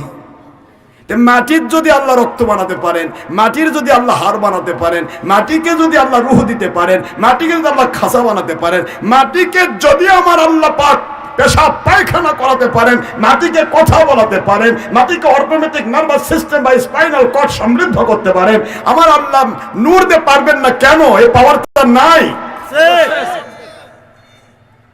সব জায়গায় গিয়ে শুধু যুক্তিই শুরু হয়ে গেছে। এই জন্য আমি আপনাদেরকে বলছি, নূর মাটি প্রসঙ্গটা কি ভালো করে বুঝতে পেরেছেন? আর যারা বলবে মাটির বস্তা, ওকে একটু বলবেন ভাই আমাকে প্র্যাকটিক্যাল বুঝে দেন তো, কোন জায়গার মাটি কোন রাস্তায় গিয়েছিল, কয়সের মাটি দিছিলেন। আপনি যদি দিয়ে থাকেন তাহলে আপনার সন্তান, আর আপনি যদি দিয়ে না থাকেন তাহলে বোঝা যাবে অন্যের সন্তান। পারবেন? কিয়ামত পর্যন্ত চাই থাকবে। এই মুফতিগণ, আজহার বিশ্ববিদ্যালয় মুফতি আজহারি, তারপর মাদানী বিশ্ববিদ্যালয় মাদানী, তারপরে রিয়াদ বিশ্ববিদ্যালয় রিয়াদি, মুফতিরা বলছে হুজুর, শায়েক তারা বলে শায়েক আপনার এই ব্যাখ্যা জীবনে শুনি নাই, বিশ্বাস করলাম নবী নূর নবী। আলহামদুলিল্লাহ বলবেন না জোরে? জ্ঞানীদেরকে বোঝানো যায়, গৌর গোবিন্দ বোঝানো যায় না। ঠিক, গৌর গোবিন্দ যেটা না খালি গাঁড় দিয়ে ফেলে। সারা রাত ধরে চেয়ারম্যান সাহেব গোটা গ্রামে মানুষ একত্রিত করছে, করে তালগাছ কার বিচার করে দেখা গেল বসিরউদ্দিন জোর করে খাচ্ছে, আসলে তালগাছটা সলিমউদ্দিনের। এখন সারা রাত বোঝানোর পরে বসিরউদ্দিন বলছে তুমি বুঝতে পেরেছো তো, তালগাছটা আসলে তোমার না, ওর বাপ দাদা 14 পুরুষের, তুমি জোর করে খাচ্ছ। কয় হুজুর সবই তো বুঝলাম, ফজর সোজা করছে, আসলে তালগাছটা আমার। কি বুঝলেন আপনারা? বুঝলেন কিছু? আসলে তালগাছ আমার। এটা গৌর গোবিন্দ। আর বোঝানো বুঝবে না, কবে যে আমারটা ঠিক আছে। এই জন্য আমি গৌর গোবিন্দকে বোঝাতে চাই না, আমি বোঝাতে চাই আপনাদের মতো জ্ঞানীদেরকে বোঝাতে চাই, যারা জ্ঞান রাখেন, আল্লাহ রাসূলকে মানতে চান, বুঝতে চান, আমি তাদের খেদমতে বলছি। আবার প্রশ্ন করলে কয় যে এখন ইদানিং এসে পেলার পরে পরে করছে কি, যখন পারতেছে না তখন করছে, কই কবরে কি নবী নূরের প্রশ্ন করা হবে? দেখছেন প্রশ্ন এখন কি আছে, কবরে প্রশ্ন করা হবে, হবে না কবর প্রশ্ন? আপনি বুখারী খোলেন, কোথায় যাবেন, যেদিকে যাবেন ওইদিকে ধরা খাবেন। বাঘ বকরি পাত, বকরি বাঘ বাঁধতে ফেলবে না, বাঘ বকরি বাঁধতে ফেলবে। দেখেন আপনারা, কবরে প্রশ্ন হবে 3টা। ফার্স্ট প্রশ্ন মার রব্বুকা, মনে রাখেন। কই কি বলেন তো? প্রশ্ন উত্তর দিতে পারলেও সাজাও নাই, মজাও নাই, কারণ প্রশ্ন তো 3টা। ফাইনালটা না হওয়া পর্যন্ত হবে? কথা বলছেন না কেন? প্রথমটা বলতে পারলো তবুও জান্নাত হলো না, দ্বিতীয়টা বললো মান দিনুকা দীনুল ইসলাম বলে দিল, মার রব্বুকা রব্বি আল্লাহ বলে দিল, কিন্তু কি জান্নাত শুরু হলো? লাস্ট প্রশ্ন কি আছে? মা কুনতা তাকুলু হাদার রাজুল, এটা বানাইছে মান নাবিউকা, ভুল তথ্য। মান নাবিউকা বলা হবে না, প্রশ্ন উত্তর হচ্ছে। বুখারী খোলেন, সহিহ বুখারীর 12, মা কুনতা তাকুলু হাদার রাজুল। হুজুর সাল্লাল্লাহু আলাইহি ওয়াসাল্লাম বলেন একসাথে সারা জগতের সব মানুষ যদি মারা যায়, সবার কবরে আমি নবীকে দেখানো হবে। সুবহানাল্লাহ। আমার দিকে ইসমে ইশারা করা হবে এইভাবে, মা কুনতা তাকুলু হাদার রাজুল, এই যে রাজুল, এই যে ব্যক্তি মানুষ, এই পুরুষ মানুষের নবীও বলা হবে না, রাসূলও বলা হবে না, খালি বলো মা কুনতা তাকুলু হাদার রাজুল, ইনার সম্পর্কে দুনিয়াতে আপনি কি বলতেন? প্রশ্ন, মান নাবিউকা না, প্রশ্ন। বুখারীর 12, ইনার সম্পর্কে আপনি দুনিয়াতে কি বলতেন? হাদিসে বলতে আসছে ইন্নী আকুলু মা ইয়াকুলুন নাস, মানুষে বলতো উনি আমাদের মতো মানুষ, মানুষে বলতো উনি মাটির মানুষ, মানুষে বলতো উনি বড় ভাইয়ের মতো মানুষ, তাই তো আমিও বলছি। কোনো নাস মানে সে বুঝাবে তার সহযোগী, তার সহযাত্রী, তার বন্ধুরা যে আকীদার মানুষের সাথে সে ঘুরতো। কথা বলছেন না কেন? জোরে বলতে হবে। বুখারীর ইবারত, আমার মানুষেরা যা বলতো আমি তাই বলতাম। আমার হুজুর, আমার মুফতি সাহেব, আমার ইমাম সাহেব, আমার মুফাসসির সাহেব আমাকে যা বলছে আমি তাই বলছি। ওনারা বলছেন নবী আমাদের মতো মাটির মানুষ, বড় ভাইয়ের মতো, তাই তো আমিও বলছি। আল্লাহর বন্ধু বলেন, প্রথম দুটা প্রশ্নের উত্তর যদি হুবহু দিয়েও ফেলে, এই লাস্টের প্রশ্নের কারণে সঙ্গে সঙ্গে তার কবর জাহান্নামের আগুনের গর্ত হয়ে যাবে। বুখারী খোলেন। প্রথম প্রশ্নের উত্তর দিতে পারল না, হা হা লা আদরি, হায় আফসোস, হায় আফসোস, এলা সাবান্দান, আমি বুঝি না, আমি জানি না, আপনার ভাষা বুঝি না, কি প্রশ্ন করেছে বুঝি না। মান দিনুকা, বুঝলাম না, বুঝি না কি প্রশ্ন করছেন, আমি বুঝতে পারছি না কি প্রশ্ন করছেন। জাহান্নামের আগুন শুরু হবে না ফাইনাল প্রশ্ন না হওয়া পর্যন্ত। সুবহানাল্লাহ। এবার আমার নবীকে দেখানো হবে সাদা মাটা গ্রামের মানুষ জীবনে কোনোদিন হয়তো বা ভালোভাবে ইসলাম বুঝতো না, ভালোভাবে আল্লাহকে চিনতো না, কিন্তু নবীর কথা, নবীকে দেখলে দুনিয়াতে যেমন তার পীর সাহেব বলেছে নবী নূরের নবী, ও তো জীবনে মাদ্রাসার বারান্দা চোখে দেখে নাই। গ্রামের অজপাড়া গায়ের একটা ইল্লিতারের বা কলম রিক্সাওয়ালা, ভ্যানওয়ালা, ঠেলাওয়ালা, অথবা ফকির, অথবা মিসকিন, অথবা এতিম অনাথ, অথবা গ্রামগঞ্জের মা বোনেরা লেখাপড়া জানে ঘরের মধ্যে বসা, এই মা, এই ছোট্ট মানুষগুলি বলবে আল্লাহ কিছুই তো পারলাম না, কিন্তু যেই মানুষটিকে আমার সামনে তুলে ধরা হয়েছে আমার হুজুর বলতেন উনি নূরের নবী, জোরে বলুন সুবহানাল্লাহ। আমার হুজুর বলতেন উনি হায়াতুন নবী, আমার হুজুর বলতেন উনি আমাদের মতো নয়, বড় ভাইয়ের মতো নয়। উত্তর যখন হয়ে যাবে আল্লাহর বন্ধু বলবে মালিক আপনি বলেছেন মাইয়ুতির রাসূল ফাকাদ আতা আল্লাহ, যে আমার রসুলকে মানবে সে আমি আল্লাহকে মানা হয়ে গেল, ও তো আমাকে চিনে ফেলেছে, এবার তার জন্য আপনি কি করবেন? আল্লাহ বলবেন বন্ধু যে আপনাকে চিনলো, আপনাকে মেনে নিল, সে তো আমাকে চিনা হয়ে গেল, আমাকে মানা হয়ে গেল, যেহেতু আমার আইন হলো মাইয়ুতির রাসূল ফাকাদ আতা আল্লাহ। বন্ধু ওকে আপনি, আমি আল্লাহ পাক ঘোষণা দিচ্ছি আপনাকে চেনার কারণে, বুঝার কারণে, মানার কারণে আমি আল্লাহ তার কবর জান্নাতের বাগান বানিয়ে দিলাম। বুখারীর ইবারতে আছে, তবরানীর ইবারতে আছে, একটা মুমিনে কামিলের কবর রওজা হবে জান্নাতের বাগান, আর আখির নবীর কবর বলতে হবে, রওজা বলা যাবে না, এটার নাম হলো বাতিল 72। আমার বাবাজিরা এইভাবে সারা রাত বললেও আপনাকে শুনতেই মন চাবে, কারণ আপনি নবী প্রেমিক মানুষ। যারা নবীর দুশমন তাদের এই কথাগুলি ভালো লাগবে না। যে বাপের সাথে সন্তানের মহব্বত আছে, ওই বাবার প্রশংসা করলে বেটা শুধু ফুলে ওঠে। আমি এমন এক বাপের সন্তান যে আমার বাবা এত প্রশংসিত, এত দামি মানুষ, সন্তান ফলে আর বাপের জন্য প্রশংসা করে, শুকরিয়া করে। আল্লাহ পাকের জমিনে যেই মানুষটি আমার নবীর প্রেমিক, নবীর কথা বললেই তার অন্তর ফুলে ওঠে। আর যেই বাপের দুশমন বেটা, বাপের কথা বললেই বেটার মেজাজ খারাপ, আমার বাপের এত প্রশংসা করে কেন? খবর নিয়ে দেখেন বাপের সাথে বেটার দা কুড়াল সম্পর্ক, সাপার বেশি। কথা বলছেন না কেন? বাপেক বেটা দেখতে পারে না, বেটাক বাপে দেখতে পারে না, এই জন্য বাপের প্রশংসা করলে বেটার মেজাজ খারাপ হয়ে যায়। আমার আখির নবীর সাথে দুশ্মনী ভাব যার আছে তার অন্তরে নবী প্রেমের গল্প ঢুকবে না। ঢুকবে? কোন জায়গায় যাচ্ছি আমরা ধীরে ধীরে? যাক, আর বলবো না, কষ্ট দিছি না বাবা, কষ্ট দিয়েছি। তাহলে আপনারা আমাদের এই যে দেখেন ফিনিশিং গল্প, আপনারা অনেক কথাই শুনলেন, তো কথার মধ্যে বহুত কথা রয়েছে, তার মধ্যে থেকে একটি কথাই শুনে নেবেন, যে আমরা এক কথায় বুঝে নেব আদম আলাইহিস সালাম কিসের তৈরি? কে বলেছেন? আল্লাহ। হাওয়া আলাইহিস সালাম কিসের তৈরি? কে বলেছেন? আল্লাহ। ঈসা রুহুল্লাহ কিসের তৈরি? কে বলেছেন? আমরা কিসের তৈরি? মাটি। হ্যাঁ, কে বলেছেন? নবীজি কিসের তৈরি? কে বলেছেন? সব কয়টা আল্লাহর সৃষ্টি, আল্লাহই বলেছেন। মাঝখানে কেমনে হয়, এমনে হয়, আমি অমুক অমুক তমুক, এই যে যুক্তি তর্ক, এটার নাম হলো শয়তান, ইবলিসের অনুসরণ। ইবলিস তাদের ধাক্কা মেরে ফেলাচ্ছে। তুমি কেন জান্নাতের উপর উঠছো কেন? জাহান্নামের তলাত থাকবা, না হলে উপরে উঠলে আমি ধাক্কা বই। কথা বলছেন না কেন? কূপের মধ্যে যে পড়ে আছে সে কি আর উঠবে? সে কি আর পড়ার জায়গা আছে? কূপের মধ্যে যে পড়ে আছে সে জাহান্নামের রাস্তায় পড়ে আছে।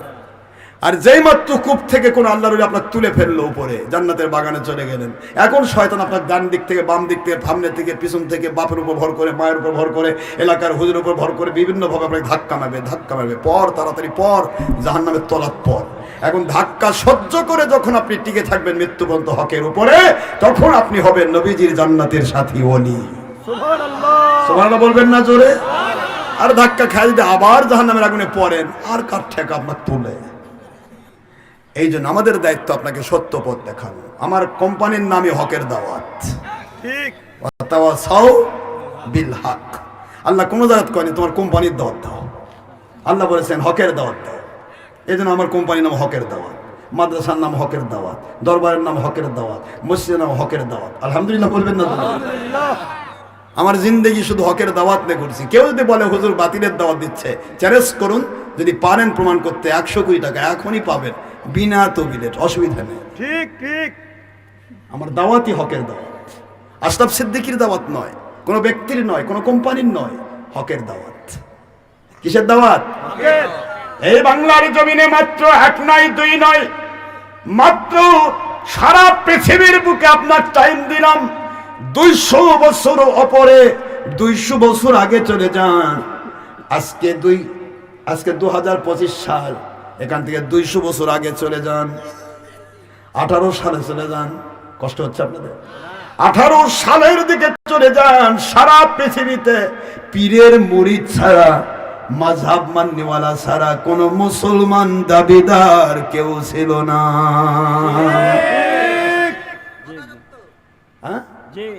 ঠিক না বাবা?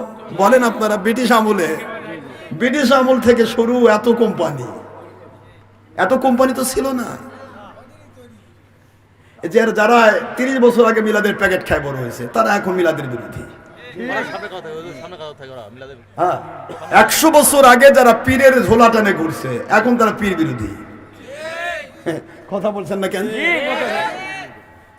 আমি আপনাদের কি বোঝাবো বলেন তো? আপনারা 1000 বছর আগেকার একটা আমের গাছ, আপনার ধামরাহাটে একটা আমের গাছ মনে করেন, নওগাঁর মাটি আমের ঘাটি, যেহেতু রাজশাহীর অংশ, কথা কয় না কেন? তো নওগাঁতে যদি আপনি একটা আমের গাছ, আপনার দাদা পরদাদা লাগাইছে 1000 বছর আগে আমের গাছ লাগাইছে, এখন এই আমের গাছটা 1000 বছর আগে আম দিত, এখন বয়স বেশি হয়েছে তো বুড়া টুরা হয়েছে, এই জন্য আমের গাছে জলপাই টলপাই ধরবে তো? কথা বলেন দেখে আপনারা বলেন, যুবকরা বলেন, আমরা বলেন। আচ্ছা, আমের গাছটা বয়স বেশি হয়েছে না, এখন তো জলপাই অথবা তেঁতুল তো ধরার কথা। হ্যাঁ, 1000 বছর আগেও আম ধরেছে, 1000 বছর পরেও এখন আমের গাছে দেখা যাচ্ছে হঠাৎ করে একটা ডালে জলপাই দেখা যাচ্ছে। তাহলে আপনি খবর নিয়ে দেখেন, আমের গাছের গোড়াও ঠিক আছে, আমের কাণ্ড, আমের পরিবর্তন হয়, কাণ্ড পরিবর্তন হয়, কাণ্ড পরিবর্তন হলে তো গাছই থাকলো না। এখন কলমটা লাগে কোন জায়গায়? যে ডালে ফল ধরে। কথা কনে আওয়াজ দিবেন না? তো দেখেন যে ডালে গিয়ে দেখা যাচ্ছে, একবারে মগ ডালে গিয়ে একটা দেখা যাচ্ছে আমের গাছের সাথে একটা জলপাই ঝুলতেছে। দেখা গেল ওই জলপাইয়ের ডাল যেটাতে ঝুলতেছে, ওখানে আমের ডাল ছাঁটাই করা হয়েছে, জলপাই একটা ডাল নিয়ে এসে জোড়া লাগানো হয়েছে। এটার নাম ইংলিশে বোটানিক সার্জারি, বাংলাতে বলা হয় কলম কাটা। এখন কলম কাটা ডাল আমের গাছে জলপাই ঝুলতেছে, কিয়ামত পর্যন্ত কেউ বলবে যেটা আসল ফল? কথা বলছেন নাকি? বলবে সবাই যে আসল ফল নয়, খাচ্ছে আমের গাছের সত্য, দিচ্ছে জলপাইয়ের ফল। দেখ, আমাদের আপত্তি নেই, আমও খাবো, জলপাই খাবো, এক গাছে মজাই তো বেশি। কিন্তু প্রশ্ন হলো, ততক্ষণ পর্যন্ত জলপাইকে টিকে রাখা যাবে যতক্ষণ পর্যন্ত জলপাই বলবে ভাই আমি তো কলম কাটা ডাল, যার উপর ধার বসে আছি আমের গাছ, এটা আসল। আর আমি তার উপর আসি ভাই, আমি ফল দিতে পারতেছিলাম, আমি দিচ্ছি জলপাই, ওটা দিচ্ছে আম। এইভাবে যদি বলে, আমের গাছকে যদি স্বীকার করে, কথা বলছে না কেন, আমের গাছকে যদি স্বীকার করে যে এর উপরে আমি ভর করে আসছি, ওটাই আসল, আমি নকল জিনিস, এইভাবে যদি প্রমাণ করে, আমি আমের গাছে জলপাই খাবো, কোনো সমস্যা নেই। কিন্তু জলপাইয়ের ডাল যদি বলে আমি হক্কানি রব্বানি, আর আমের গাছের গোড়া পর্যন্ত পুরাটাই ভণ্ড আর শিরকি বেদাতি। এখন আপনারা আমাকে বুঝান, এখন আপনি শিরকি বেদাতি আমের গাছ থেকে যদি বাঁচতে চান, তাহলে যেই জায়গাতে আপনাকে জোড়া দেওয়া হয়েছে ওখানে তো কাটা লাগবে, কথা বলছেন না কেন? আচ্ছা কেটে দেয় তো দেখি, আমের গাছের বিপদ না আপনার বিপদ? কথা বলছেন না কেন? আমের গাছের বিপদ না জলপাইয়ের বিপদ? জলপাই বলবে আমাকে কাটিস কেন, কই যে এটা আসল নয়, যে দিদিটাতে ভণ্ড, তো ভণ্ডের সাথে থাকলে তো তুমি ভণ্ড হয়ে যাবা, কথা কয় না কেন? নিষেধটা তো ভণ্ড, শিরক করে যে মুশরিক, বেদাত করে যে বেদাতি, তে বেদাত শিরক এবং ভণ্ডামি থেকে তোমাকে বাঁচানোর জন্য কেটে দিচ্ছি, কথা কয় না কেন? এখন কেটে দেন তো দেখি, দেখি আমের বিপদ না ওর বিপদ? ও তো ধম করে মাটিতে পড়বে, জীবনে আর জলপাইও খাওয়া হবে না, আর আমের গাছে আমই ধরবে, ভেজাল নাই, কথা বলছেন না কেন? নির্ভেজাল। এই জন্য বলছি, মাত্র কয়েক বছর আগেকার ব্যবধানে আজকে এত দূর চলে যাচ্ছে। আমি কেবলই আপনাদের কেতাব দেখালাম, মাত্র 2003 সালে লেখা কেতাব, দুই বাপের কেতাব। এই কেতাবটার ভিতরে 38 পৃষ্ঠায় লিখেছে, দেখেন এই 38 পৃষ্ঠা দেখেন। এ বাবা আপনি আসেন, এই যুবক এদিকে আসেন, দেখেন 38 পৃষ্ঠা। ইয়া নবী সালামু আলাইকা, দেখেন দেখেন, ইয়া নবী সালামু আলাইকা, ইয়া রাসূল সালামু আলাইকা, ইয়া হাবিব সালামু আলাইকা, সালাওয়াতুল্লাহ আলাইকা। 29 পৃষ্ঠা, 39 পৃষ্ঠা দেখেন, মারহাবা ইয়া হাবিব আল্লাহ, মারহাবা ইয়া রাসূল আল্লাহ, মারহাবা ইয়া মারহাবা ইয়া মারহাবা। আরে ইয়া বলতে বলতে দুই বাপের ফেনা উড়ে যাচ্ছে মুখ দিয়ে, আর বেটারা করছে ইয়া রাসূল বলাই শিরক। নাউযুবিল্লাহ। আমি যে এই কথাগুলি বলি বলেই তো আমার মেজাজ খারাপ, কেন আমাদের সব না ফাঁস হয়ে যাচ্ছে। কাজে আশরাফ সিদ্দিকীর মাহফিল বন্ধ করো, যত লাগে ওসি ঘুষ দাও, কথা করছেন না কেন? ফায়দা নেই, যা পারেন করেন, আমার মালিকের আমি গোলাম, কোন কোম্পানির গোলাম নই। ঠিক, আপনি যদি মালিকের গোলাম হতে চান তাহলে আমার কথা মানতে হবে। আর যদি কোন কোম্পানির গোলামি কোনো করেন, কিয়ামতে দেখা হবে মালিকের গোলাম বাঁচে না কোম্পানির গোলাম বাঁচে, কথা কর না কেন? কি হলো? এই জন্য বাবারা বালালে বাড়তেই থাকবে। আমি এই যে বাংলা ভারত পাকিস্তানে যিনি আমাদের সবচেয়ে বড় ওস্তাদ, সকল আলেমের ওস্তাদ, যত রকমের আলেম আমরা আছি বাংলাদেশে, যত গ্রুপ, যত কোম্পানি, আমি নাম বলবো, নাম বলে তারা মন খারাপ করে যে হুজুর আমাদের নাম ধরে গাল পারে। আমি তো গাল পারি না বাবা, আমার কথা হলো সত্যটা বলতে হবে। ঠিক, এই যে কিতাবটা নাম হলো আখবারুল আখিয়ার, লিখেছেন আব্দুল হক মুহাদ্দিস দেহলভী রহমাতুল্লাহ। আমাদের সকলের পীর, বাংলাদেশে যত গ্রুপ আমরা আছি, ফুরফুরা, মেদিনীপুর, জনপুর, সরসিনা, কদরিয়া, চিস্তিয়া, নকশবন্দিয়া, মুজাদ্দিদা সহ আরো নাম যতগুলো আছে, যারা পীর মুরিদের বিরোধিতা করে বলি সবাই, সবের নামের গোড়ার নাম হলো হযরত সাইয়্যিদ আহমদ শহীদ দেহলভী রহমাতুল্লাহ। তিনি মিলাদের পক্ষে, কিয়ামের পক্ষে, হাতুল ওয়াদাতের পক্ষে, শবে বরাতের পক্ষে, শবে কদরের পক্ষে, ঈদে মিলাদের পক্ষে, কথা বলছেন না কেন? নূর নবীর পক্ষে, হায়াতুল পক্ষে, যা যা ছিল আগে সবের পক্ষে। আহমদ শহীদ দেহলভী রহমাতুল্লাহ গোড়া হচ্ছে শাহ আব্দুল আজিজ দেহলভী রহমাতুল্লাহ। শাহ আব্দুল আজিজ দেহলভী রহমাতুল্লাহর গোড়ার নাম আখবারুল আখিয়ার লেখক, মাদারিজুন নবুওয়াতের লেখক, মুকাদ্দামাতুল মিশকাত সারা বাংলার সকল মাদ্রাসায় পড়ানো হয়, সেইটার লেখক হযরত আব্দুল হক মুহাদ্দিস দেহলভী রহমাতুল্লাহ। এটা গোড়া না, কথা করছেন না? গোড়া না। এখন গোড়া কি কয় শোনেন, একটা কয়ে যায়, আপনারা মন খারাপ করবেন কেন? কয়ে যায় দেখি, এই যে 1, 2, 3, তৃতীয় নম্বর প্যারা, 624 পৃষ্ঠা, 624 পৃষ্ঠা, তৃতীয় প্যারা, লিখে নেন আখবারুল আখিয়ার। লিখেছেন কি দেখেন, কি লিখেছে? আয় আল্লাহ, আয় আমার আল্লাহ, মেরে কোই আমল ऐसा नहीं है, আমার এমন কোন আমল নেই जिसे आपके दरबार में पेश करने के लायक समझो, যা আপনার দরবার পেশ করার মতো যোগ্যতা সম্পন্ন। मेरे तमाम अमल फसादियात मौजूद रहते हैं, আমার প্রতিটি আমল ফাসাদিয়াত দিয়ে, ভুল ত্রুটিতে ভরা রয়েছে আল্লাহ, কবুল হতেও পারে নাও হতে পারে। আলবত কেবলমাত্র মুঝে হাকির ও ফকির কা এক আমল, আমি হাকির ফকিরের এক আমল सेब तेरे जाते पाक के रायत को जिसे बहुत शानदार होता है, আপনার কাছে পেশ করার মতো একটি যোগ্যতা সম্পন্ন, শানদার, ধারালো, অত্যন্ত মজবুত একটি আমল আমার আছে আল্লাহ। वो ये है, वो अमलटा এইটা कि मजलिस से सिरात नहीं, मजलिस से मिलाद के मौके मैं अब्दुल हक मुहद्दिस देहलवी खारे होकर सलाम पढ़ता हूँ। सुभानअल्लाह। এটা আমার লেখা কিতাব, উর্দু ভলিউম, আখবারুল আখিয়ার, আব্দুল হক মুহাদ্দিস দেহলভী রাহমাতুল্লাহ আলাইহি, যদি কেউ মিলাদ কিয়ামকে শিরক বলতে যায় তাহলে তারা প্রথম গোড়া কাটা পড়বে, উপরের থেকে কাটা পড়ে যাবে, নিচেরটা ঠিক থাকবে। দেখুন, আমি আব্দুল হক মুহাদ্দিস দেহলভী রাহমাতুল্লাহ সিরাতুন নবী করি না, আমি করি মিলাদুন নবী সাল্লাল্লাহু আলাইহি ওয়াসাল্লাম, এবং তার মধ্যে খাড়ে হুকর সালাম পড়তা হুঁ। খাড়া মানে কি আব্বা? শুয়ে থাকা না বসে থাকা? আমি দাঁড়িয়ে দাঁড়িয়ে আমার নবীকে ইয়া নবী সালামু আলাইকুম বলে সালাম দেই। এই কথা আমি বলি দেখে আমার দোষ, কয় যে আশরাফ সিদ্দিকী আমাদের সব গোমর ফাঁস করে দেয়। এই জন্য আমার মাহফিল আর হবে না, মাহফিল বন্ধ করে দেবে, ঘোষণা করো ঘোরো, বা যত পারো ঘোরো, যেখানে দরকার আছে। এই যে এরকম বীর মুজাহিদ আল্লাহ তৈরি করে দিবে, সামনে যাবেন তো চামড়া তুলবে, কথা ঘন্টা কেন ঘোরো। এই জন্য বলছি, আসেন আল্লাহ আমাদের বোঝার তৌফিক দিন, আমরা সারাটা জীবনে অন্যায় করব এটা হতে পারে না। আসুন ন্যায়ের পক্ষে যায়, ঠিক না? ঠিক বলুন বাবারা। দৃষ্টান্ত নম্বর 2, আরেকটা দৃষ্টান্ত আমি দিয়ে শেষ করছি। সেই দৃষ্টান্ত হচ্ছে, আপনারা এই ধামরহাটে কয়টা রেজিস্ট্রি অফিস আছে? একটা। এই রেজিস্ট্রি অফিস থেকে এলাকার সবচেয়ে বড় একজন ব্যক্তি, ধনাঢ্য ব্যক্তি, তিনি আপনাকে একটা জমি, মনে করেন 2 নম্বর দাগ, 3 নম্বর খতিয়ান, আমার সিএস পর্চা যা আছে সব সহ কমপ্লিট করে আপনাকে 1 বিঘা জমি লিখে দিল। লিখে দেওয়া জমিটাতে লেখা থাকলো, আমি বা আমার ওয়ারিসান কখনো দাবি করিতে পারিব না, করিলে সর্ব আদালতে অগ্রাহ্য হইবে। ঠিক আছে তো? গত এটাই নাকি?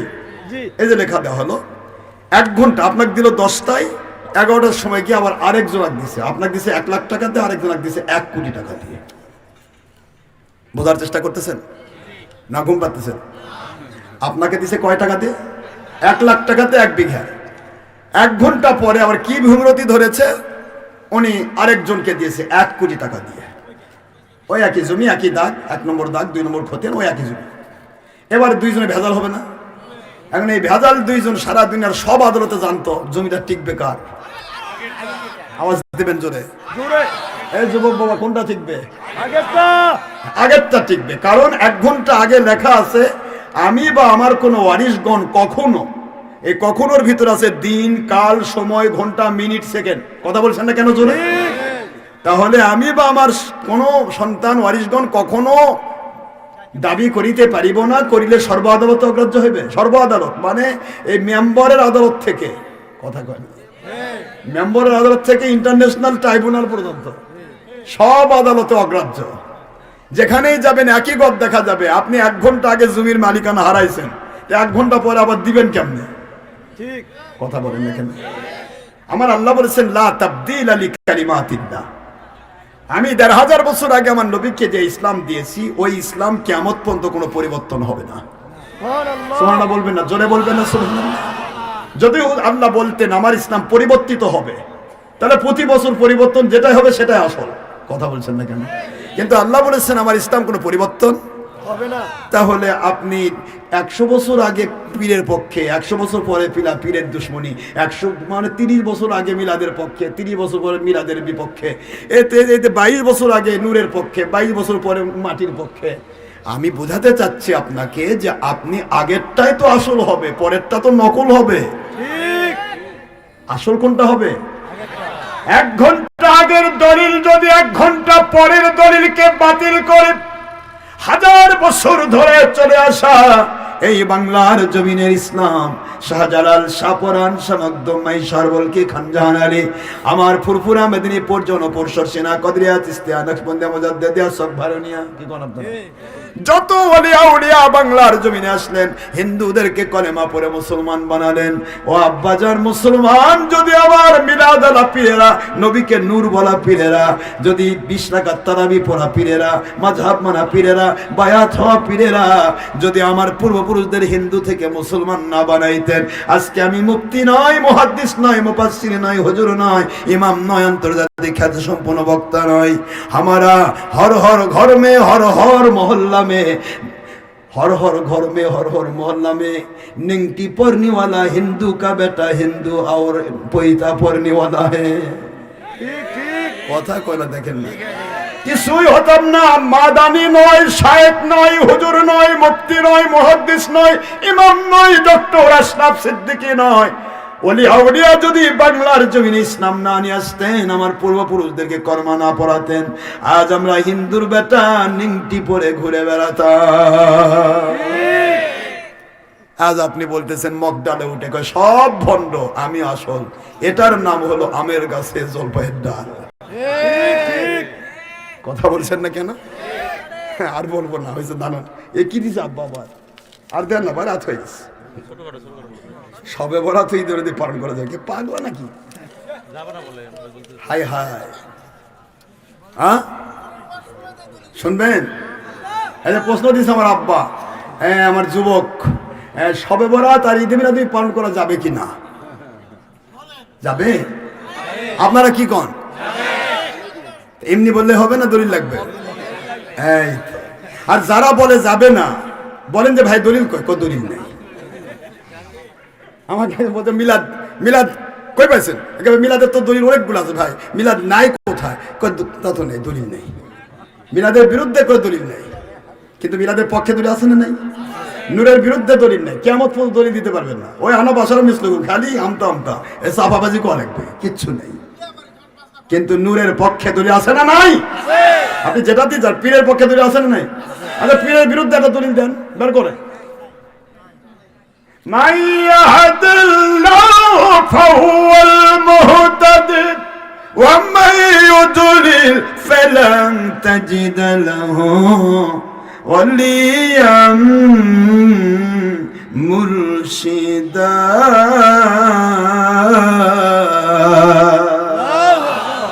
সূরাতুল কাহফ 18 নম্বর সূরা 15 নম্বর পারার শেষে আয়াতে কারিমা খুললেই পাবেন বাবা, আয়াতে কারিমা নম্বর 17।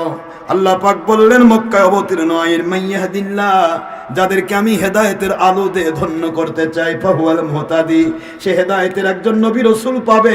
নবী রাসূল বিদায় হলে হক্কানি ওলি পাবে। সুবহানাল্লাহ বলেন। ওয়া মান ইউদলিল, সবাই জানেন ইউদলিল মানে পথভ্রষ্ট। ইউদলিল মানে কি? দলিন থেকে মাজহুল। ইউদলিল পথভ্রষ্ট যারা হয়ে গেল, গোমরা যারা হয়ে গেল, তাদের সিমটম ফালাং তাজিদা লাহু, তাদের জন্য কখনোই পাওয়া সম্ভব হবে না ওলিয়াম মুর্শিদা।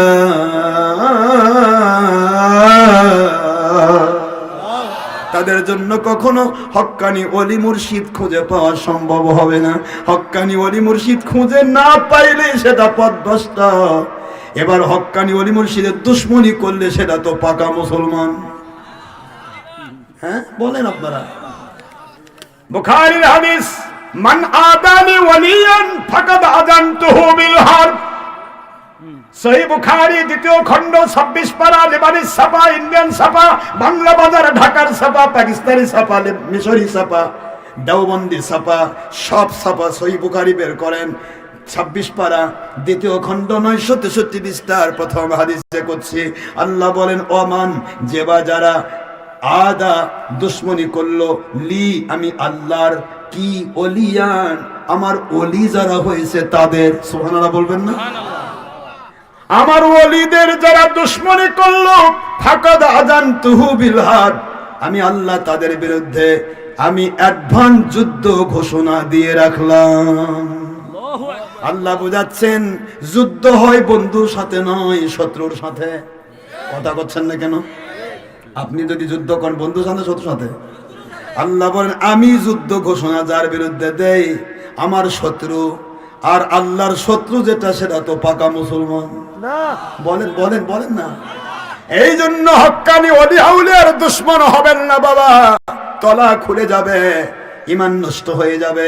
লিয়াগিজু বিহিমুল কুফার, সাহাবায়ে কেরামের দুশমনী করবেন না, ঈমান খুলে যাবে। কত ঠিক কিনা বলেন?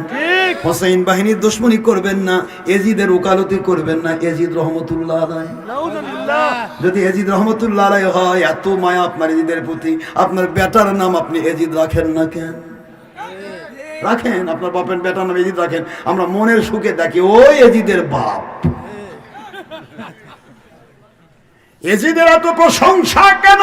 কারণ হলো জান্নাতের সর্দারের হত্যাকারী, জান্নাতের সর্দারের হত্যার আদেশ দানকারী এজিদের প্রশংসা সত্যিকারের মুসলমানের মুখে শোভা পাবে না, পাবে শুধু এজিদ বাহিনীর মুখে।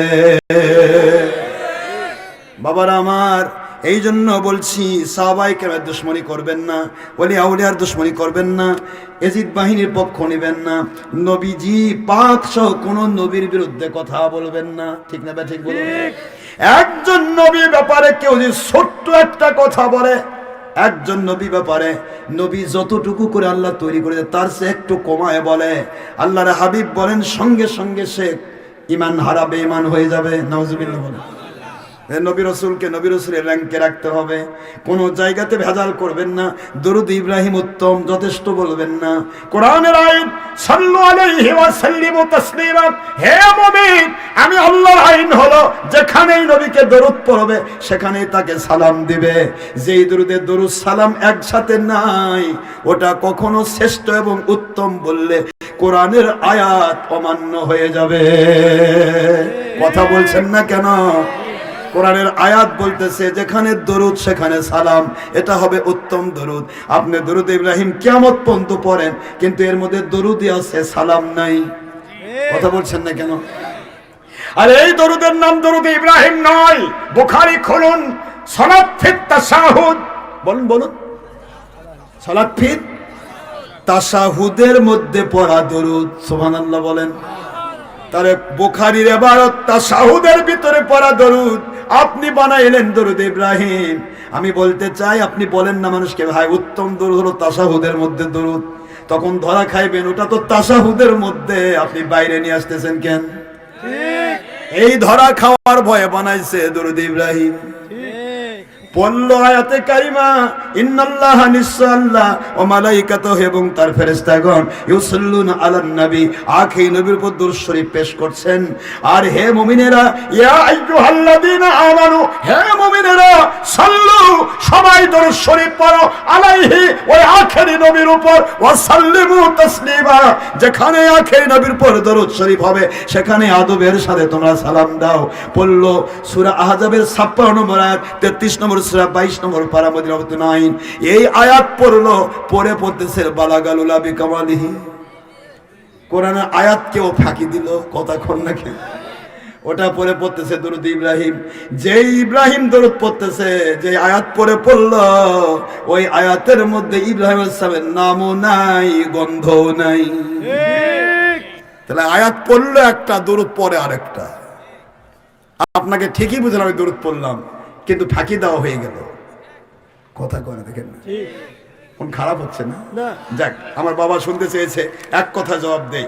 আচ্ছা বাবা বলেন তো সকল নবীর শ্রেষ্ঠ নবীকে? এক কথায় বলবেন। আমি কেবল বলেছি বুখারী শরীফ হাদিস, আনা আকরামুল আউয়ালিন ওয়াল আখিরিন, আমি সৃষ্টির শুরু থেকে সৃষ্টির শেষ পর্যন্ত শ্রেষ্ঠ। সুবহানাল্লাহ বলবেন না? সুবহানাল্লাহ। হুজুর সাল্লাল্লাহু আলাইহি ওয়াসাল্লামের এই কথা কি বানানো? এটা আল্লাহর ওহী। সুবহানাল্লাহ বলবেন। তাহলে আল্লাহর হাবিব শ্রেষ্ঠ। যিনি শ্রেষ্ঠ হন তার পৃথিবীতে আসার দিন মিলাদ শ্রেষ্ঠ, তার আসার দিন শ্রেষ্ঠ, তার যাওয়ার দিন শ্রেষ্ঠ, তার উম্মত শ্রেষ্ঠ, তারপর নাজিলকৃত কোরআন শ্রেষ্ঠ। সুবহানাল্লাহ বলবেন না? আখিরাতে আমার নবী হবেন সবার শ্রেষ্ঠ, তার উম্মত হবে শ্রেষ্ঠ। সুবহানাল্লাহ। তাহলে যিনি শ্রেষ্ঠ তার আসার দিন দুঃখের দিন না? না। আপনার বেটা যদি একটা বিসিএস পাস করে তাহলে এলাকার মিষ্টির দোকান সাফ। ঠিক ঠিক। বাপরে, আমার বেটা বিসিএস ক্যাডার হয়েছে, এখন থেকে ঘুষ খাওয়া পারবে। কথা কোন না কেন? বেটার জন্য আপনি এলাকার মিষ্টির দোকান সাফ করলেন, আর মানুষ বলছেন ভাই আমার বেটা তো বিসিএস পাস করছে এই জন্য রাগ হয়ে আমি মিষ্টি খাওয়াচ্ছি। কি করেন আপনারা? খুশি হয়ে। এ কন্যা কি হয়ে? তাহলে বেটা বিসিএস পাস করলে খুশি, আর জান্নাতের নিশানা দানকারী নবী, নামাজ নিয়ে আসা নবী, রোজা নিয়ে আসা নবী, হজ নিয়ে আসা নবী, যাকাত নিয়ে আসা নবী, আমাকে মুসলমানিত্ব দেওয়া নবী, কোরআন নিয়ে আসা নবী, হাদিস নিয়ে আসা নবী, আখিরাতের জান্নাতের সুপারিশকারী নবী, সেই নবী আসার দিন দুঃখের দিন, এটা একমাত্র শয়তানের হতে পারে, মানুষের নয়। গল্প গুজব করবেন কেন?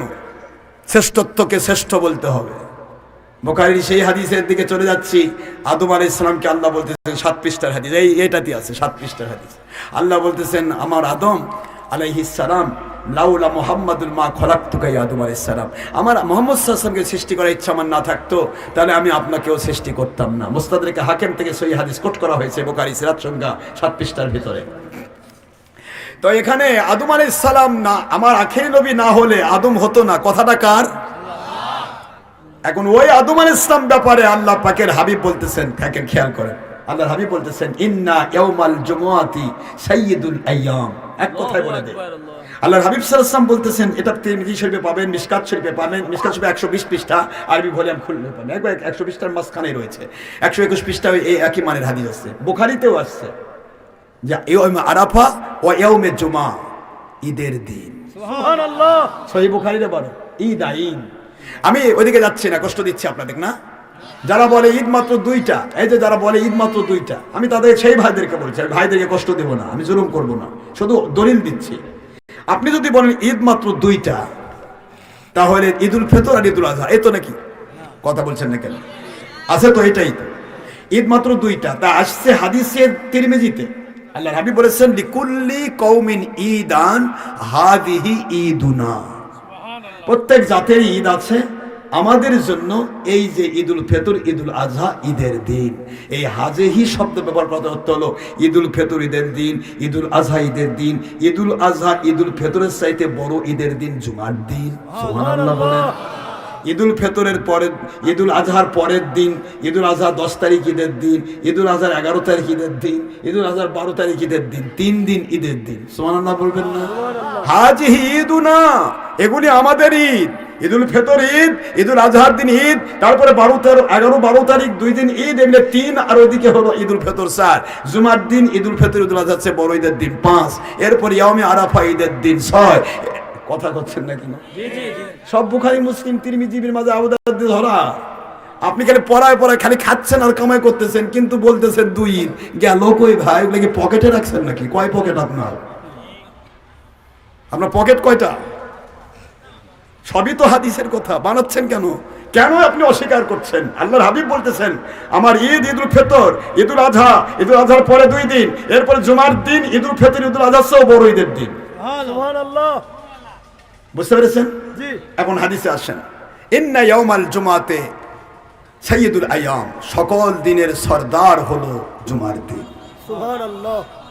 কানা আযমুহা ইনদাল্লাহ ওয়া হুয়া আযমু ইনদাল্লাহ, এর মর্যাদা গুরুত্ব আমার আল্লাহর কাছে এত বেশি, মিন ইয়াউমিল ফিতর ওয়া ইয়াউমিল আদহা। আল্লাহু আকবার। হাদিসের ইবারত করতেছি, মিশকাত শরীফ 120 পৃষ্ঠা খোলেন, তিরমিজির হাদিস। আল্লাহর হাবিব সাল্লাল্লাহু আলাইহি ওয়াসাল্লাম বলেন, কেন ঈদুল ফিতর ঈদুল আজহার চাইতে বড় ঈদের দিন জুমার দিন? ফিহি কদ খালাকাল্লাহু তাবারাকা ওয়া তাআলা আদম আলাইহিস সালাম, এই দিন আদম আলাইহিস সালামকে আল্লাহ পাক সৃষ্টি করেছেন মাটি দিয়া। সুবহানাল্লাহ বলেন। সুবহানাল্লাহ। এই আদম সৃষ্টির দিন ঈদের দিন। আদম আলাইহিস সালাম ফিহি কদ তুফি আদম আলাইহিস সালাম, আদম আলাইহিস সালাম ইন্তেকালের দিন হলো ঈদের দিন। সুবহানাল্লাহ। আরে জোরে বলবেন তো। সুবহানাল্লাহ। আদম আলাইহিস সালাম ইন্তেকালের দিন ঈদের দিন, আর আখেরি নবী যেদিন এসেছেন সেদিন যায়নি। হুজুর এসেছেন 12 তারিখে, ইন্তেকাল করেছেন 8ই রবিউল আউয়াল বা 9ই রবিউল আউয়াল, যাই হোক। তো 12ই রবিউল আউয়ালে যদি নবীর ইন্তেকাল মোবারক হয়, তাহলে আদম আলাইহিস সালাম আসার দিন ঈদের দিন, যাওয়ার দিন ঈদের দিন। যে আদম আমার আখেরি নবী না হলে আদমও হতো না, সেই আদম আলাইহিস সালাম আসার দিন ঈদের দিন, যাওয়ার দিন ঈদের দিন। আর আমার আখের নবী যাওয়ার দিন হলো দুঃখের দিন। কি করলাম? গল্প কাক শোনাচ্ছেন ভাইজান? এগুলা গল্প তো গৌরগোবিন্দ শোনান যায়, কোনো জ্ঞানিক শোনান যাবে না। তো আখেরি নবী সাল্লাল্লাহু আলাইহি ওয়াসাল্লাম তিনি বলতেছেন আদম বাবা পৃথিবীতে সৃষ্টির দিন ঈদের দিন, তা আবার ঈদুল ফিতর ঈদুল আজহার চাইতেও বড় ঈদের দিন জুমার দিন। সুবহানাল্লাহ। এবং আদম বাবা ইন্তেকালের দিন ঈদের দিন, তা ঈদুল ফিতর ঈদুল আজহার চাইতে বড় ঈদের দিন জুমার দিন। সুবহানাল্লাহ। বুঝতে পারতেছেন আপনারা? আল্লাহ বলতেছেন আদম বাবাও সৃষ্টি হতো না তোমার যদি আখেরি নবী সৃষ্টি না করতাম, তাহলে আখেরি নবী আসার দিন হবে আদম বাবা আসা যাওয়া জুমার দিনের চাইতেও বড় ঈদের দিন। সুবহানাল্লাহ। দ্যাট মিন সকল ঈদের সেরা ঈদ ঈদ মিলাদুন নবী সাল্লাল্লাহু আলাইহি ওয়াসাল্লাম। বুঝে আসলো? এখন কোরআনের আইনে চলে, ওমা আরসালনাকা ইল্লা রাহমাতাল লিল আলামিন। আল্লাহু আকবার। সূরাতুল আম্বিয়া 107 নম্বর আয়াত খুললে পাবেন 21 নম্বর সূরা 17 নম্বর পারা, মক্কা অবতীর্ণ আইন। আল্লাহ মানে বন্ধু সৃষ্টি সবে আমি করেছি, কাউকে রহমাতুল আলামিন বানাই নাই, আপনাকে বানাইছি। সুবহানাল্লাহ। যতদিন আমি রব ততদূর আপনি রহমত। সুবহানাল্লাহ। তাহলে রহমাতুল আলামিন সারা জগতের জন্য, কবরের জন্য, হাসরের জন্য, জান্নাতের জন্য, পুলসিরাতের জন্য, মিজানের জন্য, গোটা জগৎ সমূহের জন্য। সেই রহমাতুল আলামিন ব্যাপারে আল্লাহ কোরআন শরীফে এবার বলতেছেন, এবার শুনেন লাস্ট ফিনিশ কথা। এবার বলছে কুল বিফাজলিল্লাহি ওয়া বিরহমাতিহি। দেখেন দেখেন ওয়াজ শুনতেছেন না, ঘুমাচ্ছেন। কুল, আমার বন্ধু বলে দিন, বিফাজলিল্লাহ, আল্লাহর পক্ষ থেকে প্র্যাকটিক্যাল কোরআন আপনি নবী, আর থিওরিক্যাল কোরআন কিতাব হলো কোরআনুল কারীম। এরপরে অবি রহমাতিহি, এবং তার রহমত হিসেবে রহমাতুল আলামিন আপনি। একটু সুবহানাল্লাহ পড়া যাবে? কুল বিফাদলিল্লাহি ওয়া বিরহমাতিহি ফাবিযালিকা ফালইফরাহু। বন্ধু, আপনাকে পবিত্র কোরআনের প্র্যাকটিক্যাল পুরুষ হিসেবে পেয়ে, আর কোরআনকে কোরআন শরীফ হিসেবে পেয়ে, আর আপনাকে রহমাতুল আলামিন হিসেবে পেয়ে যেন দুনিয়ার উম্মতেরা খুশি হয়ে যায়, ওরা যেন ঈদ প্রকাশ করে, খুশি প্রকাশ করে। কেন? হুয়া খায়রুম মিম্মা ইয়াজমাউন।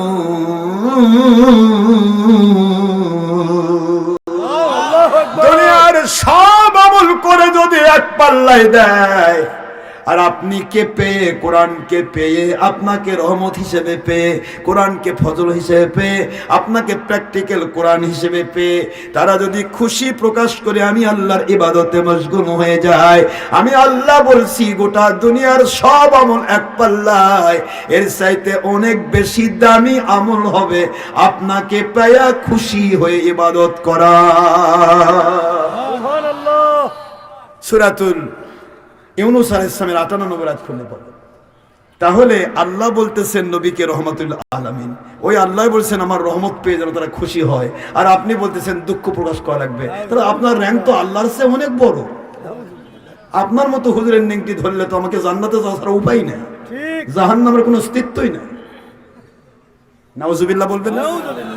আমি আপনাদের খেদমত আরজ করছি, হাজার কথার এক কথা। সবে বরাত নিয়ে আমার বাবা বলেছে, মিশকাত শরীফের 114 পৃষ্ঠা খুলবেন, মিশকাত শরীফ আরবি বলেন 114 পৃষ্ঠা, এবং আপনারা 76 কিতাব, 76 কিতাবে পাবেন তিরমিজি শরীফে দ্বিতীয় খণ্ড আপনারা 203 পৃষ্ঠার প্রথম বাবের নাম পাবেন, বাবু মা জাআ ফি মিলাদিন নবী সাল্লাল্লাহু আলাইহি ওয়াসাল্লাম। সুবহানাল্লাহ। 76 কিতাবে মিলাদুন নবী নিয়ে বাবই হয়েছে। সুবহানাল্লাহ বলবেন না জোরে? সুবহানাল্লাহ। আর আপনার ইবনে মাজাহ শরীফের আগেকার পুরাতন নুসখাতে 99 পৃষ্ঠা, নতুন নুসখাতে এসেছে 100 পৃষ্ঠায় হাদিস এসেছে, সেই হাদিসটা মিশকাতে কোট হয়েছে। বলবো? কথা কয় না। মিশকাত শরীফে 115 পৃষ্ঠা আরবি ভলিউম খুললেই পাবে। আন আলী ইবনে আবি তালিব রাদিয়াল্লাহু আনহু ক্বালা ক্বালা রাসূলুল্লাহ সাল্লাল্লাহু আলাইহি ওয়াসাল্লাম। আলী ইবনে আবি তালিব রাদিয়াল্লাহু আনহু বলেন, হযরত আলী আসাদুল্লাহ তিনি বর্ণনাকারী, ফাতেমা রাদিয়াল্লাহু আনহা জান্নাতের মহিলার সর্দার, তার স্বামী, হাসান হোসেন রাদিয়াল্লাহু আনহুমা জান্নাতের সকল পুরুষের সর্দার, তার বাবা। সুবহানাল্লাহ বলবেন না? জান্নাতের সার্টিফিকেট প্রাপ্ত চতুর্থ খলিফা হযরতে আলী কারামাল্লাহু ওয়াজহাহু আসাদুল্লাহ, আল্লাহর বাগ।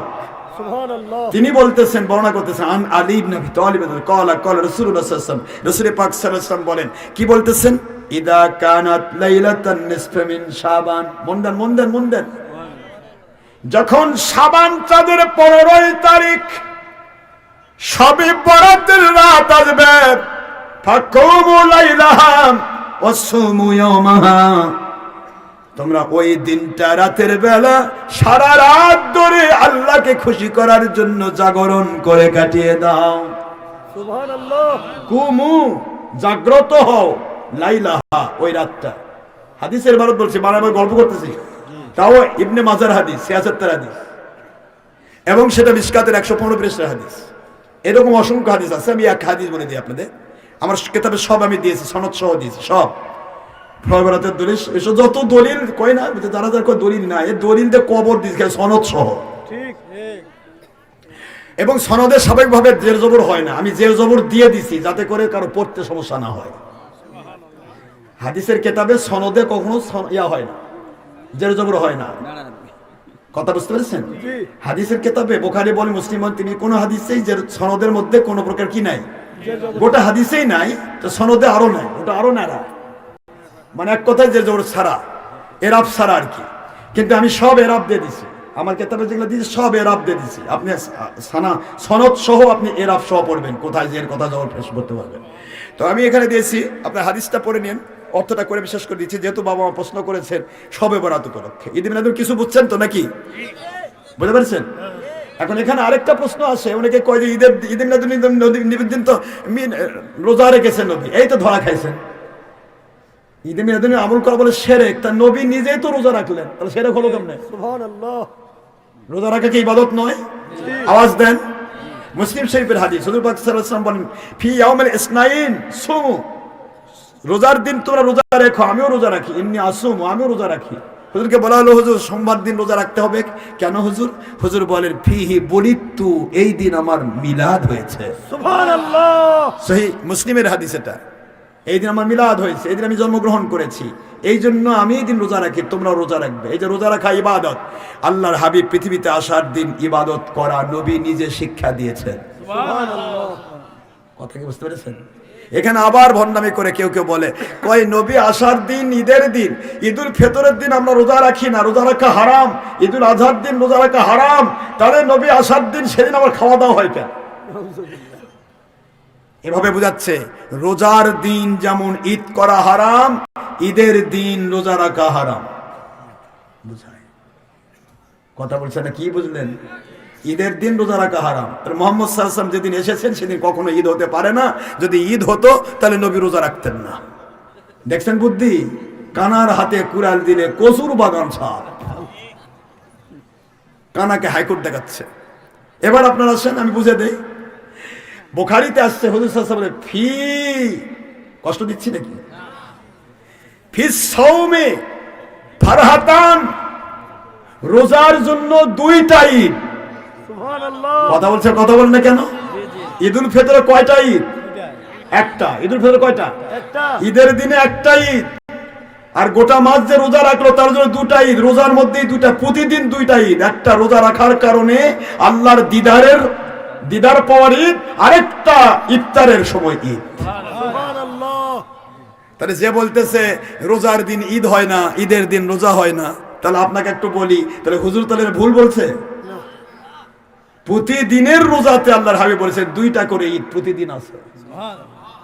একটা কিয়ামতে আল্লাহর সাথে দিদারের জন্য ঈদ, আরেকটা প্রতিদিন ইফতারের সময় একটা ঈদ। তাহলে রোজার দিনে ঈদ হয় না এই কথা বলে আপনাকে ধোঁকা দিতে যাচ্ছে। তারপরে এটা ফরজ রোজা, ফরজ রোজার মধ্যে নবী দুইটা ঈদ ঢুকাই দিলেন, ফারহাতান, দুইটা ঈদ। আর আপনি নফল রোজা হুজুর রেখেছেন ঈদে মিলাদুন নবীর দিনে, আমরাও রোজা রাখি ঈদে মিলাদুন দিনে, আমি নিজে রোজা রাখি, আমরা সমস্ত মুরিদেরা রোজা রাখি, আলহামদুলিল্লাহ বলেন। ওই দিন আমরা রেলি করি, আগের দিন রেলি করি, সারা রাত ধরে ঘুম জাগি, সারা রাত ধরে জাগ্রত হয়ে রাত্রি জাগরণ করি, ঈদে মিলাদুন রাত, ওই দিন সেহরি খাওয়াই ছেড়ে দেই, সারাদিন রোজা রাখি, আলহামদুলিল্লাহ। তাহলে রোজা রাখলে ঈদ হবে না কেন? রোজা রাখলে আর দুইটা ঈদ, আল্লাহর সাথে দেখা করার ঈদ এবং ইফতারের সময় ঈদ। সুবহানাল্লাহ। আর আপনি ঈদুল ফিতরের ঈদের নিয়ে এসে করছেন যে ঈদুল ফিতরের দিন যেমন রোজা রাখা হারাম, ওই দিন নবী আসার দিনও রোজা রাখা হারাম। তাহলে রোজা রাখছে যখন কাজে ঈদ হবে না, নাউজুবিল্লাহ মিন যালিক। এই ধরনের ধান্দাবাজি কথা বলে মানুষকে ধোঁকা দেওয়া যাবে, কিন্তু আল্লাহ এবং রাসূলকে খুশি করে জান্নাতি হওয়া যাবে না। কি দিছেন বা? হ্যাঁ, শেষ করে দিচ্ছি। তো এখন আমার প্রশ্ন হলো, আপনারা কি শবে বরাত সম্পর্কে এই হাদিসটা শুনতে চাচ্ছেন? শেষ করে দিই। দেখেন হাদিসটা, দেখেন হাদিস, আমি যেটা আপনাদের পৃষ্ঠা বলেছি মিশকাত শরীফে, কেউ উঠবেন না, দোয়া হবে। সবাই আগে আসেন, আমি আপনাদের একটু খালিস তওবা করবো। তওবা করতে রাজি নাই? কারণ কোন তওবা কবুল হবে জানেন তো আপনারা? যে রাসূল পাক সাল্লাল্লাহু আলাইহি ওয়াসাল্লাম বলেছেন রাত্রি দ্বিপ্রহরে দোয়া কবুল হয়। এখন রাত দ্বিপ্রহর দোয়া করবো আমার দুই মুরব্বীর এক মুরব্বী, কারণ আমার মাথার তাজ মুরব্বীরা যেখানে থাকে আমি সেখানে দোয়া করি না, এটা আমার জীবনের খাসলত। আর আমি তওবাটা করে ছেড়ে দিব। তওবা করতে রাজি আছেননি? আল্লাহ বলেছেন তওবাকারীকে আমি ভালোবাসি, তার গুনাহ মাফ করিতে পছন্দ করি। এরপর আবার বলেছেন মান যেবা যারা মাতা মারা গেল বিগয়রি বায়াতি, বিনা বায়াতে, ফাকাদ মাতা ফিল জাহিলিয়াতে, সে জাহিলিয়াতের যুগের জাহান্নামী অবস্থায় মারা গেল। নাউযুবিল্লাহ। সহিহ মুসলিমের হাদিস, কুল্লু রিজালুন সিকা, একবার ডাইরেক্ট পাকা সহিহ হাদিস। আলবানী পর্যন্ত লিখেছে তার সিলসিলাতুস সহিহ হাদিসের সহিহার ভিতরে, হাজা হাদিসুন সহিহুন। সুবহানাল্লাহ বলেন। তো এই যে ব্যক্তি মারা গেল বিনা বায়াতে, পুরুষ হোক মহিলা হোক, মহিলা হবে পর্দার অন্তরাল থেকে বায়াত। যদি মহিলার সাথে কোনো পীর সাহেব দেখা সাক্ষাৎ করতে চায় তাহলে সেটা পৌরাণীর সাথে দেখা সাক্ষাৎ করা পীর সাহেব, আসল পীর হবে না, নকল পীর। আসল পীর হবে কোরআন সুন্নাহ ইজমা কিয়াসের ভিত্তির উপর চলবে, অন্যকে চালানোর চেষ্টা করবে, ভুল ত্রুটি হবে ক্ষমা চাইবে আল্লাহর কাছে। কথা কি বুঝতে পেরেছেন? আসল পীর কখনো ভুল করবে না, কোরআন সুন্নাহর ডকুমেন্ট সাবেকে সে চলবে, নিজে চলবে, অন্যকে চালানোর চেষ্টা করবে। এটাও পীরত্ব, পীরগিরি এটাই। এখন প্রশ্ন হলো, মা বোনেরা সহ পুরুষ মহিলা সবাই, সমস্ত মানুষকে নিয়ে আল্লাহর হাবিব বলেছেন মান যেবা যারা মাতা মারা গেল বিগয়রি বায়াতিন, বিনা বায়াতে, অর্থাৎ তাওবা বায়াত হওয়া ছাড়া, ফাকাদ মাতা, সে অবশ্যই মারা গেল ফিল জাহিলিয়াতে, জাহিলিয়াতের যুগের জাহান্নামী অবস্থায়। তাহলে বায়াত ছাড়া মরলে যদি জাহান্নামের জাহিলিয়াতের যুগে মরণ হয়, তাহলে বায়াতের বিরুদ্ধে যারা কথা কয় তারা বোধহয় কোন যুগে মরবে আল্লাহ জানে। কথা করে দেখেন না, আমার মনে হয় ফেরাউন বা নমরুদের যুগে মরবে। হ্যাঁ হ্যাঁ, আমার মাধ্যমে কেউ শরীক হবে ইনশাআল্লাহ, আশা করি। আপনারা এই মাদ্রাসা জানেন যেখানে হকের দাওয়াত, সত্যের দাওয়াত, যতগুলি কথা আমি আপনাদের বললাম, এই ছাত্র দিবেন, ছাত্র যত দিবেন, আপনার ছেলে এক একটা আশরাফ সিদ্দিকীর চাইতে বড় বড় আল্লাহওয়ালা হোক, এটা চান না? কথা বলছেন, এটা চান না? আশরাফ সিদ্দিকী কিয়ামত পর্যন্ত থাকবে না, সে মারা যাবে।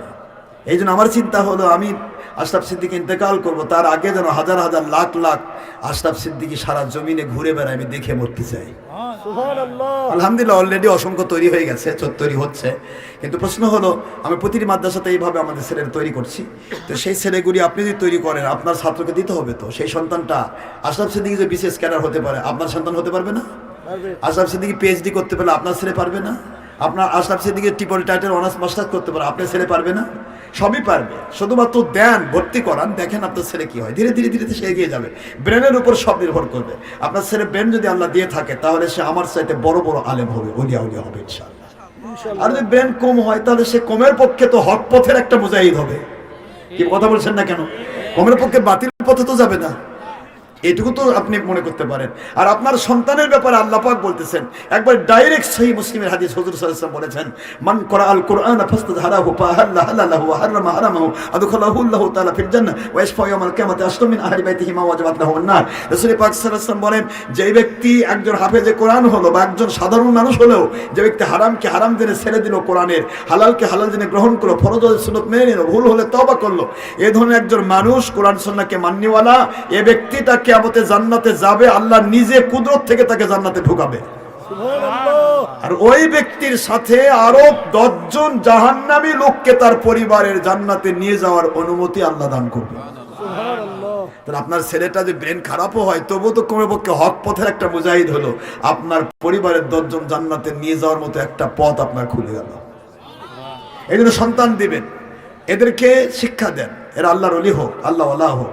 আমার হকের দাওয়াতের মূল মেনু হচ্ছে হক্কানি ওলি এবং হক্কানি আলেম হওয়ার নেক নিয়তে ভর্তি এবং বায়াত হন, হক্কানি আলেম এবং হক্কানি ওলি বানানোর নিয়তে দেশ বিদেশে ছড়িয়ে পড়ুন।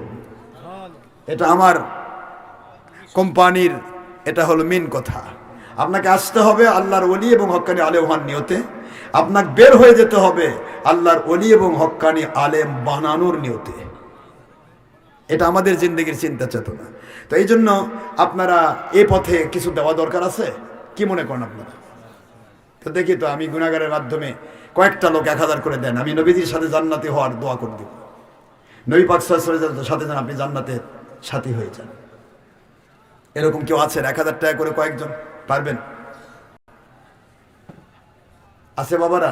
ধামরহাটের মানুষ তো অনেক ধনী মানুষ, ধামর মানে তো ধনী। কথা কয়, রাগ করছেন আমার উপর? শেষ পর্যন্ত বিপদে ফেলাচ্ছে। আচ্ছা 1000 না, 500 করে দেন। 10-এর লাঠি আকার বোঝা, এই যে অয়েল ডেকোরেট প্যান্ডেল, মাইকটা তো ফাটাফাটি মাইক। কোথাকার বাবা এটা? এখানকার ফাইন, সুন্দর মাইক, সুন্দর মাইক, কথা বলে আমি শান্তি পেয়েছি আলহামদুলিল্লাহ। তো সুন্দর মাইক আমার বাবাদের। তারপরে ওয়েল রেগুলেট প্যান্ডেল আমার ছেলেরা কষ্ট করেছে, বিশেষ মাজেদ এলাকার যুবকদের নিয়ে, আমার বাবাদেরকে নিয়ে। আরেক যুবক গেল কই, চলে গেছে? আচ্ছা, তো তবারক আছে নাকি? দেখছেন, তবারকও আছে। তাহলে এটা বুখারী হাদিস ফলো করেছে। ততিমুত্তাম সালাম খৈরুন আমাল, মানুষকে খাদ্য খাওয়ানো এবং সালাম বিনিময় করা উত্তম আমল। সুবহানাল্লাহ বলবেন না? তাহলে এখানে খাদ্য খাওয়ানোর ব্যবস্থাও করা হচ্ছে। সবাই বসে, যুবক বাবারা বসেন, আব্বা এখনই আমরা তবারকের সিস্টেম করি, সবাই বসে যান ভিতরে। আলহামদুলিল্লাহ, মাশাআল্লাহ। কি নাম বাবা? আব্দুর রহিম বাবা আমার। আল্লাহ পাক 1000 টাকা দিয়ে আমি গুনাহগারকে ধন্য করেছে। আল্লাহ পাক আপনার হাবিব সাল্লাল্লাহু আলাইহি সাল্লামের সাথে জান্নাতের সাথী হিসেবে কবুল করুন, আমিন। দানবীরদের দান করাকে কেন্দ্র করে আমি অনেক ওয়াজ করতে পারতাম, কিন্তু করলাম না, কারণ সময় নাই। আল্লাহ পাক দানের জন্য সাহাবায়ে কেরাম এত দামি হয়ে গেছেন, দান থেকেই দামি। সাহাবায়ে কেরামের জীবন, সাহাবায়ে কেরামের সমস্ত সম্পদ সব আমার নবীর পক্ষে দিয়ে দিয়েছেন। আল্লাহ পাক এটা একটা সুন্নতে নববী। আপনার হাবিব সাল্লাল্লাহু আলাইহি ওয়াসাল্লাম বলেছেন যে আমার সুন্নতকে ভালোবাসলো সে আমাকে ভালোবাসলো, যে আমাকে ভালোবাসলো সে আমার সাথে জান্নাতে থাকবে। এই হাদিসের ভিত্তি দিয়ে আপনার সুন্নতের পাবন এক বাবা আব্দুর রহিম 1000, আরেক বাবার নাম কি? শরীফুল ইসলাম, তরিকুল ইসলাম। ইসলামের তরিকা, তরিকত, হাকিকত, মারিফত, তাসাউফ, শরীয়ত। আল্লামা তরিকুল ইসলাম বাবা ইসলামের তরিকা 500 টাকা দিয়েছে, আল্লাহ কবুল করেন। উভয় পরিবারকে আপনার নবীর জান্নাতের সাথী হিসেবে ঘোষণা দেন, সবাই আমিন। আর কেউ আছে বাবা? ধান দিবেন না? ধান তো জমিতে আছে, আসবে। কি বাবা? না, আর দেন না, বাদ দেন, রাত হয়ে গেছে। হাই রে, 1:45 বাজে। আরে প্রশ্ন নিয়ে আসতেছে, দেখছেন? আর প্রশ্ন নয়।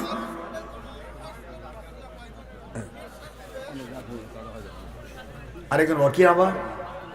আব্দুল হান্নান বাবা আমার 500 দিয়েছে, আল্লাহ কবুল করেন। আল্লাহ বাবাকে তার পরিবার সহ জান্নাতের, নবীজির জান্নাতের সাথী ঘোষণা দেন, আল্লাহুম্মা আমিন। আল্লাহ পাক আপনার হাবিব সাল্লাল্লাহু আলাইহি ওয়াসাল্লামের সাথে জান্নাতি ঘোষণা দিয়ে দেন বাবা। আলহাজ আনোয়ার হোসেন 1 মণ ধান দেবে। আলহাজ আনোয়ার হোসেন বাবা আমার 1 মণ ধান দিবে। আল্লাহ জমিতে ধান, ধানের মধ্যে বরকত দিয়ে আপনি শত শত মণ ধানের মালিক বানায় দেন। যারা টাকা দেয় লাখ লাখ টাকার মালিক বানায় দেন। আপনজন যারা কবরবাসী, কবর জান্নাতের বাগান বানিয়ে দেন। লেখাপড়া করছে সন্তানেরা, লেখাপড়ায় বরকত দেন। আল্লাহ পাক বেকারত্ব নিয়ে করছে ছেলেরা, কর্মসংস্থানের ব্যবস্থা করে দেন। অসুস্থ রোগীর জন্য দান করে সুস্থ করে দেন। আব্বা আম্মা আপনজন মারা গেছে, কবরগুলি জান্নাতের বাগান বানিয়ে দেন। আরেক বাবাকে দিয়েছে আমার কালাই থেকে, সে আমার সফর সঙ্গী বাবা মামুন রশিদ 500 টাকা দিয়েছে, আল্লাহ কবুল করেন। আল্লাহ তার পরিবার সপরিবারে নবীজির জান্নাতের সাথী হিসেবে ঘোষণা দেন, সবাই আল্লাহুম্মা আমিন। আর কি আছে বাবা? আমি কিন্তু এভাবে কালেকশন করতে পারবো না, যা যা দিবেন ঘটঘট করে আসেন।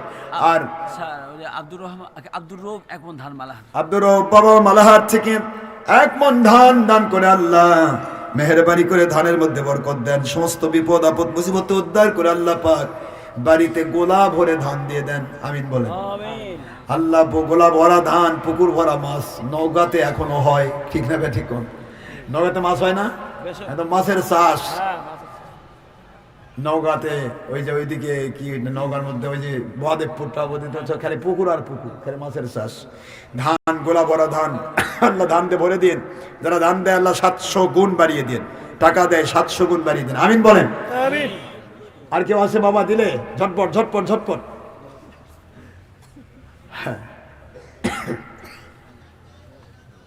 আর কেউ আছে?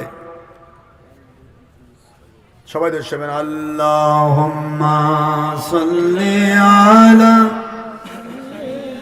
মহব্বতে,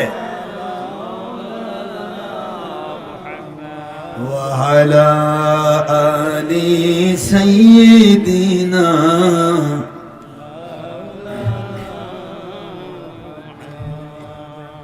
আল্লাহুম্মা সাল্লি আলা সাইয়্যিদিনা মাওলানা মুহাম্মদ ওয়া আলা আলি সাইয়্যিদিনা। আলহামদুলিল্লাহ, বাবা পাগড়ি দিয়েছে, যদি মন চায় পাগড়ি ধরেন। বাবা ভান্ডারি, লাইন ছাড়া চলে না রেলগাড়ি। রেলগাড়ি যত দামি হোক বাবা, লাইন ছাড়া চলবে না। মোবাইল 5 লাখ টাকার আইফোন হোক, নেটওয়ার্ক না থাকলে আপনি এখানে বাবা হ্যালো দুঃখিত সরি সংযোগ দেওয়া যাচ্ছে না, নেটওয়ার্ক নেই। আর নেটওয়ার্ক লাগিয়ে দিয়ে যদি আপনি 500 টাকার একটা ভাঙ্গা মোবাইল দিয়ে কথা কন, এখান থেকে 12,000 মাইল দূরে আমেরিকাতে টনটন করে বেটার সাথে কথা হবে, ঠিক না? ঠিক বলেন। নেটওয়ার্ক ছাড়া মোবাইলে কথা হয় না। এই যে কারেন্ট জ্বলছে দেখেন, এই কারেন্টের এর নামই হলো পাওয়ার। নাম কি? পাওয়ার। এই বিদ্যুৎ এটাও আসে, পাওয়ারটাও আসে লাইন দিয়ে, লাইন নিয়ে আসে, কথা কয় না বলে। এই পাওয়ার কি দিয়ে আসছে? লাইন আছে না নাই? কেটে দেন তো দেখি জলে কেমনে। এই জন্য আমি গুনাহগারের লাইন দেন, এবং আমি গুনাহগারের হাতে পাগড়ি, পাগড়িতে আপনার হাত, আপনার গায়ে যে হাত দিবে সেটাও এই পাগড়িতে উঠলো। পাগড়িতে আমার হাত, আমার হাত আমার পীর সাহেব কালিমুল্লাহ সিদ্দিকী হুজুরের হাত, তার হাত দাদা হুজুর মুআজ্জম আবু বকর সিদ্দিক আর কুরাইশির হাত, তার হাত হাত বাই হাত আমার নবীজির হাত। আল্লাহ পাক বলেন ইন্নাল্লাযীনা ইউবাইউনাকা ইন্নামা ইউবাইউনাল্লাহ ইয়াদুল্লাহি ফাওকা আইদিহিম। সূরাতুল ফাতহ 26 নম্বর পারা 48 নম্বর সূরা আয়াত 10। আল্লাহ পাক বলেন আমার নবীজি পাক সাল্লাল্লাহু আলাইহি ওয়াসাল্লাম আপনার হাত মোবারকে যাদের হাত তাওবা এবং বায়াতের হাত এসে মিলে গেল, ওটা আপনার হাত নয়, আপনার হাতে তাদের হাত, তাদের হাতের উপর আমার আল্লাহর কুদরতি হাত। সুবহানাল্লাহ বলেন জোরে। আল্লাহ বলেন তাদের জীবনের গুনাহ মাফ করব, গুনার জায়গা আমি নেকি দিয়ে পরিবর্তন করে দেব। সুবহানাল্লাহ। এই জন্য আমি আপনাদেরকে তাওবা এবং বায়াতের কানেকশন দিচ্ছি। যারা পীরের বায়াত আছেন, চকভৈনা দরবার শরীফের বায়াত আছেন, ফুরফুরা শরীফের বায়াত আছেন, বিভিন্ন দরবারে বায়াত আছে, তারা তওবা করলেই যথেষ্ট। আমার আল্লাহর ওলিদের যারা বায়াত, হক্কানি আলেমের ওলির বায়াত যারা, আলহামদুলিল্লাহ যথেষ্ট। একই সিলসিলা আমার জামান হুজুর কিবলারি সিলসিলা, বাংলাদেশ সরসিনা, ফুলতলি, সোনাকান্দা, আমরা আহমদাবাদ দরবার শরীফ, টাঙ্গাইল, মানে যত দরবার আমরা চকভারুনিয়া, যত দরবার আমাদের আছে এগুলি সবই, তারপর মেদিনীপুর, এগুলো সবই আমার দাদা হুজুর মুআজ্জমের হাত। তো এখন মুআজ্জম রহমাতুল্লাহ আলাইহি ওনার হাত মোবারকে পৌঁছে যদি যায়, তাহলে এই হাতটা যাবে আল্লাহর হাবিবের হাতে। সুবহানাল্লাহ। আর নবীজির হাত ছাড়া হাতের মধ্যে গেলেই আল্লাহ পাক বলেন তাদের হাত আপনার হাতের উপর, আর আমি আল্লাহর কুদরতি হাত তাদের হাতের উপর। দেখছেন, এইদিকে নবীর হাত, এদিকে আল্লাহর কুদরত, আর মাঝখানে আপনার হাত। সুবহানাল্লাহ বলবেন না তোমরা? আল্লাহ পাক বলেন আমি আল্লাহ তার কানেকশন কবুল করে নিব, তাকে আমি জান্নাতি ঘোষণা দিয়ে দিব। সুবহানাল্লাহ। এখন আমাদেরকে তওবা করতে দেয় না কে? শয়তান। ইবলিস না গুনাহ করে, গুনাহ করায়, কিন্তু তওবা করতে রাজি নয়। আর নবী রাসূল সাল্লাল্লাহু আলাইহি ওয়াসাল্লাম গুনাহ করেন না, প্রতিদিন 100 বার তওবা করেন। বুখারীতে আছে ইন্নী আতুবু ইলাল্লাহি ফি কুল্লি ইয়াউমিন 70 ওয়া ফি রিওয়ায়াতিন উখরা মিয়াতি মাররা, আমি প্রতিদিন 70 থেকে 100 বার তওবা করি। সহিহ বুখারী বাবা কিতাবুত তাওবা। আল্লাহর হাবিব সাল্লাল্লাহু আলাইহি ওয়াসাল্লাম বলতেছেন কেন? কারণ তোমাদেরকে তওবা শিক্ষা দেওয়ার জন্য। প্রতিদিন তোমার 100 বারও যদি গুনাহ হয়, 100 বারই তওবা করে ফেলো। আমি কিয়ামতে আল্লাহর কাছে বলবো, আল্লাহ আপনি তো বলেছেন আমি যদি তাদের তওবা রিকমেন্ড করি, তাদেরকে মাফ করে দিতে বলি, আপনি মাফ করবেন। আমি দেখেছি এই ছেলেটা তওবা করেছে, আল্লাহ মাফ করে দেন। আল্লাহ বলেন যে ব্যক্তি তওবা করেছে আমার নবীর হাত পর্যন্ত পৌঁছেছে। আর নবীজি পাক সাল্লাল্লাহু আলাইহি ওয়াসাল্লাম বলেছেন আস্তাগফির লাহুমুর রাসূল, নবীজি পাক সাল্লাল্লাহু আলাইহি ওয়াসাল্লাম তাদের ক্ষমা করে দিতে বলেন লাওয়াজাদুল্লাহ তাওয়াবার রহিমা। সূরা নিসা 64 নম্বর আয়াত, 4 নম্বর সূরা 5 নম্বর পারা মদিনা মত নাই। আল্লাহ পাক বলে দিলেন যে আমি আল্লাহ ঘোষণা দিয়ে দিচ্ছি, আমি আল্লাহ বলছি আমার নবী যদি তোমাকে ক্ষমা করে দিতে বলে, আমি তোমাকে ক্ষমা করে দেব। এই জন্য তওবা করতে হয়, বায়াত হতে হয়। তওবা বায়াতের কানেকশন ছাড়া, উলিল আমরের কানেকশন ছাড়া আতিউর রসুল, আল্লাহ রসুল পর্যন্ত যাওয়ার কোন সূরা গলি আল্লাহ রাখেনি। ঠিক কথা কোন দেখেন, যেটাই হবে সেটা বাতিল কোম্পানির গলি, ওটা সূরা গলি, ওদিকে হবে না। আতিউল্লাহ, আল্লাহকে মানো, তাওহীদ মানো, ওয়া আতিউর রাসূল, রিসালাত মানো, আখির রাসূল মানো, ওয়া উলিল আমর মিনকুম, আমার রাসূল সাল্লাল্লাহু আলাইহি ওয়াসাল্লামকে যে মানবে, মানার মতো ওই উলিল আমরকে মেনে নাও, আমি আল্লাহ এবং আমার রাসূলের কোরআন সুন্নাহ মানা হয়ে যাবে। জোরে বলতে হবে সুবহানাল্লাহ। সূরাতুন নিসা 4 নম্বর সূরা 5 নম্বর পারা মদিনা মত আইন, আয়াত শরীফ নম্বর 59। আল্লাহ পাক আইন করে দিয়েছেন 3টা। উলিল আমরের হাতে হাত দিলে রাসূলের হাতে চলে যাবে, রাসূলের হাতে হাত দিলে আল্লাহর কুদরতের কাছে চলে যাবে। সুবহানাল্লাহ বলবেন না? এখন আপনি যদি বলেন অন্যদিকে, তাহলে ওটা ওভারপাস, বাইপাস, ওটা আন্ডারপাস, নাই খবর, চলে যাবে চিটাগাংয়ের দিকে। কথা মানে চোরা লাইন নাই তো, লাইন তো 3টা। উলিল আমর দিয়ে যাবে আতিউর রাসূলে, আতিউর রাসূল দিয়ে যাবে আতিউল্লাহতে। সুবহানাল্লাহ বলবেন না? বানানো গল্প আমরা করি না আব্বা, যা বলি দলিল ভিত্তিক বলি। যদি কেউ পারে যে মিথ্যা বলছে তাহলে ধরে নিয়ে আসেন, আমি তওবা করি না তাকে তওবা করে দেই। কথা কন না কেন? তাইনি এনাজুল্লাহ আব্বাসে আউট হয়ে গেল, নীল ফিল্ডে গোল হয়ে গেল। এত দামি, এত হজম হজম করে, এই সেই হামকে তুমকে, এই ছবি তো ছবি, হাফসুস জিন ছবি না, ভিডিও বলে ছবি না। আমি দিয়ে দিছি, কবে ভিডিও ছবি না। তো আপনি তো এই যুগের নবী, আল্লাহ নবী বলছে জাহান্নামী, আর আপনি করছেন চলবে, তাহলে আপনি তো এই যুগের নবী। আস্তাগফিরুল্লাহ, নাউজুবিল্লাহ। আপনি বলেন আমার গুনাহ হচ্ছে, সারা দুনিয়ার সবার গুনাহ হয়, নবীর কথা ভুল নয়। সুবহানাল্লাহ বলবেন না জুড়ে? নবীজি তিনি বলেছেন জাহান্নামী আমল, যে আমল দিয়ে জাহান্নামে যেতে হয় ওটা হারাম। আর হারামকে জায়েজ বললে দাদা হুজুর জামান বলেছেন ছবি ভিডিও বায়োস্কোপ টিভি হারাম, আর হারামকে জায়েজ বলে সে কাফের। তাহলে দাদা হুজুর হারাম বললো, আর আর আর এনায়েতুল্লাহ আব্বাসী বলবে জায়েজ, তাহলে দাদা হুজুর একটা ঠিক না একটা ঠিক? যদি ইনারটা ঠিক বলবার যায় তাহলে দাদা হুজুর ইমান চলে যাবে, কারণ হারামকে হালাল কইছে। আস্তাগফিরুল্লাহ কোন? আর ইনি যদি দাদা হুজুরটা হারাম যদি ঠিক থাকে তাহলে এই হালাল বলেছে, এটার ইমান গেছে, বউ তালাক হয়েছে। কথা কর না কেন জোরে? আমল বাতিল হবে, বউ তালাক হবে। হারামকে হালাল বলা যাবে না, যা আছে তাই বলতে হবে। ঠিক না? বা ঠিক বলুন? ভুল হচ্ছে হয়ে যাবে, হোক। যুবকের ভুল হচ্ছে, তরুণের ভুল হচ্ছে, রাজনীতিবিদের ভুল হচ্ছে, একদিন স্বীকার করবে, তওবা করবে, আল্লাহ মাফ করে দেবে। এই যে তওবা করতেছেন, জীবনে গুনাহ মাফ হয়ে গুনার জায়গা আল্লাহ নেকিতে পরিবর্তন করে দেবে। ইউবাদদিলুল্লাহু সাইয়্যাতিহিম হাসানাত। কোরআন শরীফ সূরা ফুরকান 70 নম্বর আয়াত শরীফ আল্লাহ স্পষ্ট করেছেন, যাকে আমি মাফ করি তার গুনার জায়গা নেকিতে পরিবর্তন করে দিই। সুবহানাল্লাহ। এই জন্য খালিস তওবার নিয়ত করুন। মুজাহিদ আবু বকর সিদ্দিক আল কুরাইশি ফুরফুরাবি হুজুর কিবলা তার ওসিয়ত নম্বর 37, এই যে আমার কাছে রয়েছে ওসিয়ত নম্বর 37, তিনি বলেছেন একজন হক্কানি ওলির কাছে বায়াত হতে হবে যার কাছে গেলে আল্লাহ এবং রাসূলকে মানা যায়। সুবহানাল্লাহ।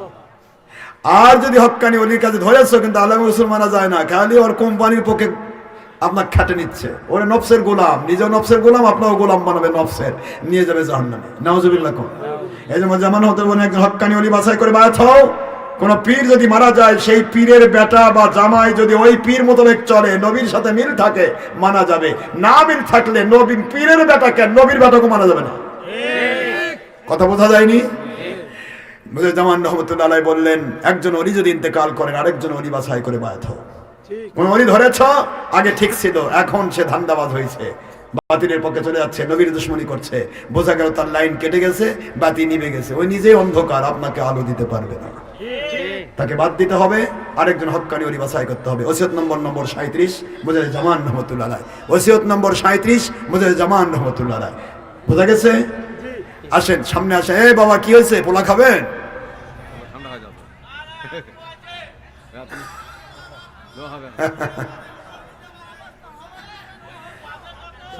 হ্যাঁ সেই তো বাজে কত, তো অসুবিধা কি? আপনাকে আমি বসে রাখিনি, চলো তো যেতে পারেন। আমি তো বসে আছি, আমি আর পারবো না।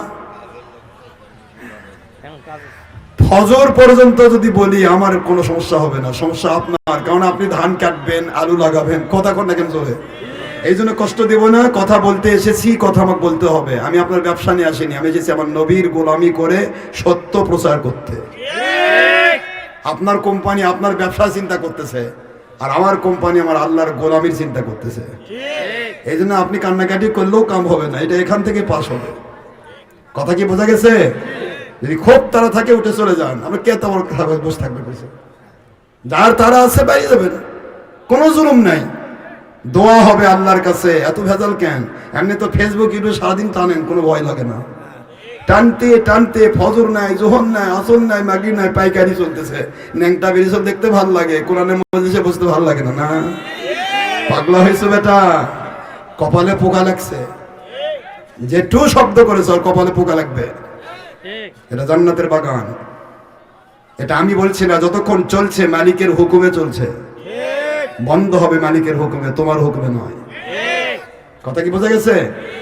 আমি যে বাড়াচ্ছি তার জন্য কি আমাকে 10 টাকা দিবা নাকি তুমি বেটা? আশরাফ সিদ্দিকী কোনো টেকনিক না আসে না, আমার জিন্দেগি হলো আমার কথাগুলি পাস করে যাব, সত্য কথা বলে দিয়ে যাব। তোমার কোম্পানিকে লাগে তুমি পালাও, কোনো এখানে ফিসিং হবে না, হিসিং ভিসিং এগুলি আমি পছন্দ করি না।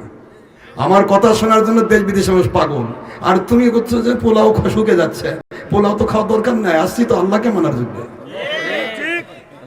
পাগলা হয়ে গেছ? গায়ে হাত দাও, দূরে কেন? কি তোমার তওবা লাগবে না? এই যে তওবা লাগবে না, ওগুলো প্যাস প্যাস করতেছে, দেখেন এই যে কি তোমার নিষ্পাপ নাকি না মাসুম হয়ে গেছো? নবীর তওবা লাগলো, ওলির তওবা লাগলো, সাহাবীর তওবা লাগলো, তোমার লাগে না কেন? মানে তুমি কোম্পানি নম্বর 72 নেংটি ধরছো, কাজে তোমার খারাপ লাগবে। যত বলবো তত তোমার কলজাত জ্বলবে। কপাল ভালো যদি হয় তওবা করো, হতে পারে এটাই তোমার জীবনের শেষ তওবা, হতে পারে এটাই তোমার নাজাতের ওসিলা। আশরাফ সিদ্দিকী কথা বলতে যায়, তোর বাপেরা কথা সহজ পায় না, স্পর্ধা কত দেব টু করে কত।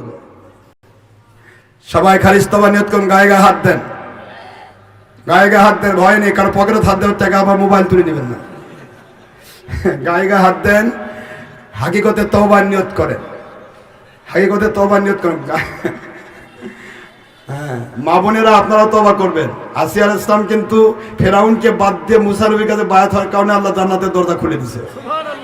ফেরাউনের মতো জালেম স্বামীও যদি হয়, তাও মহিলাদেরকে পর্দার অন্তরা থেকে কোনো না কোনো একজন ওলির কাছে বায়াত হতে হবে, তবে না তার 5 ওয়াক্ত নামাজ, রমজান রোজা, স্বামীর সমাজিত মতো হুকুম মেনে চলা এবং পর্দার বিধান রক্ষা করে সহিত হেফাজত করা, এই 4টি কাজ মুসলিম মহিলা কর্মী বায়াতের মধ্য দিয়ে তার জন্য আল্লাহ জান্নাতের সকল দরজা খোলা। সুবহানাল্লাহ বলে সবাই গায়ে হাত দেন। মা বোনেরা একা একা তওবা করবেন, তার কণ্ঠের আওয়াজে পর্দা, মনে মনে তওবা করবেন। সবাই পড়ুন আউযু বিল্লাহি মিনাশ শাইতানির রাজিম, বিসমিল্লাহির রহমানির রহিম, আল্লাহুম্মা সাল্লি আলা সাইয়্যিদিনা মাওলানা মুহাম্মাদিন ওয়াসিলাতি ইলাইকা ওয়া আলিহি ওয়াসাল্লিম। আয় আমার আল্লাহ পাক, আমি তওবা করছি গুনাহে সগীরা কবীরা, জাহিরি বাতিনি, ইচ্ছায় অনিচ্ছায়, রাতের অন্ধকারে দিনের আলোতে, প্রকাশ্যে গোপনে, নফসের তাড়নায়, শয়তানের প্রবঞ্চনায়, রক্তের গরমে, বাতিল ফেরকার ওয়াসওয়াসায়, যৌবনের তাড়নায়, যত প্রকার জানা অজানা শিরক, বিদআত, কুফর, হারাম, নাজায়েজ, মাকরুহ, জুলুম, অন্যায়, অবিচার এবং হক করিবার, বান্দাগণের হক নষ্ট করে যত প্রকার গুনাহ আমাদের দ্বারা হয়ে গেছে, সকল গুনাহ হতে তওবা করছি, তওবা করছি, তওবা করছি। আয় আল্লাহ পাক, আপনার হাবিব নূর নবী, হায়াতুন নবী, আখির নবী মুহাম্মদুর রাসূলুল্লাহ সাল্লাল্লাহু আলাইহি ওয়াসাল্লাম, ওনার মুবারক ওসিলায় মহব্বতে তাহাজ্জুদ মুহূর্তে, দোয়া কবুলের মুহূর্তে, ওলিয়া উলিয়াগণের সাথে, মুসাফিরগণের সাথে, নিষ্পাপ মাসুম তালেবে ইলম শিশুদের সাথে, আয় আল্লাহ হক্কানি আলিমদের সাথে হালাল রুজি খান, দোয়া কবুল হয় পর্দানশীলা আম্মা জানদের হাতের সাথে। আমাদের তওবা কবুল করুন, আমাদের গুনাহগুলো মাফ করুন, গুনার জায়গাগুলো নেকি দিয়ে পরিবর্তন করে দিন। আমিন। আস্তাগফিরুল্লাহ রব্বি মিন কুল্লি যামবিন ওয়া আতুবু ইলাইহি। আস্তাগফিরুল্লাহ আল্লাযী লা ইলাহা ইল্লা হুয়াল হাইয়ুল কাইয়্যুম ওয়া আতুবু ইলাইহি। আস্তাগফিরুল্লাহ আল্লাযী লা ইলাহা ইল্লা হুয়াল হাইয়ুল কাইয়্যুম ওয়া আতুবু ইলাইহি। আস্তাগফিরুল্লাহ আল্লাযী লা ইলাহা ইল্লা হুয়াল হাইয়ুল কাইয়্যুম ওয়া আতুবু ইলাইহি। ওয়ালা হাওলা ওয়ালা কুওয়াতা ইল্লা বিল্লাহিল আলিয়্যিল আযীম। লা ইলাহা ইল্লাল্লাহু মুহাম্মাদুর রাসূলুল্লাহ সাল্লাল্লাহু আলাইহি ওয়াসাল্লাম। আশহাদু আল্লা ইলাহা ইল্লাল্লাহু ওয়াহদাহু লা শারীকা লাহু ওয়া আশহাদু আন্না মুহাম্মাদান আবদুহু ওয়া রাসূলুহু। আয় আল্লাহ পাক, আজ হতে সকল গুনার কাজ ছেড়ে দেওয়ার প্রচেষ্টায় সকল নেক আমল, ফরজ ওয়াজিব, সুন্নাত মুস্তাহাব, নামাজ রোজা হজ যাকাত সহ যেই সমস্ত ঈমান আমল আকীদায় আপনি সন্তুষ্ট হয়ে খুশি হয়ে দুনিয়াতে শান্তিপূর্ণ গায়বী মদতপূর্ণ হাকিকতে কবুলযোগ্য ঈমানি আমলি জীবন দান করার ওয়াদা করেছেন, আখিরাতে নবীজি সাল্লাল্লাহু আলাইহি ওয়াসাল্লাম ওনার সাথে জান্নাতুল ফেরদৌসের সাথী বানানোর ওয়াদা করেছেন।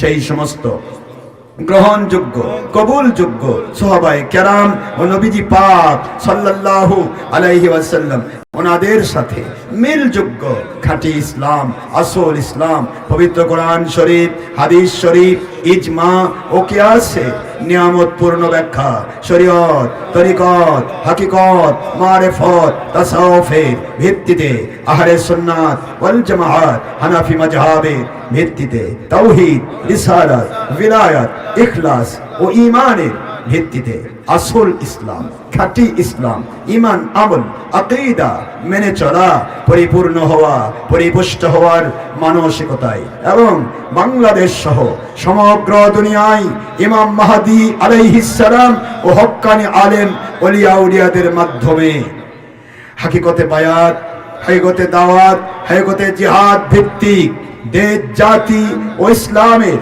ক্ষতি মুক্ত, উপকার যুক্ত, হারাম মুক্ত, কাফের মুশরিকের তর্জ তরিকা, তাসাব্বু মুক্ত, জুলুম মুক্ত কোরআন সুন্নাহর খেলাফত হুকুমত সারা দুনিয়ার মধ্যে কায়েম করার আত্মপ্রাণ প্রচেষ্টায় আমি বাইআত হচ্ছি।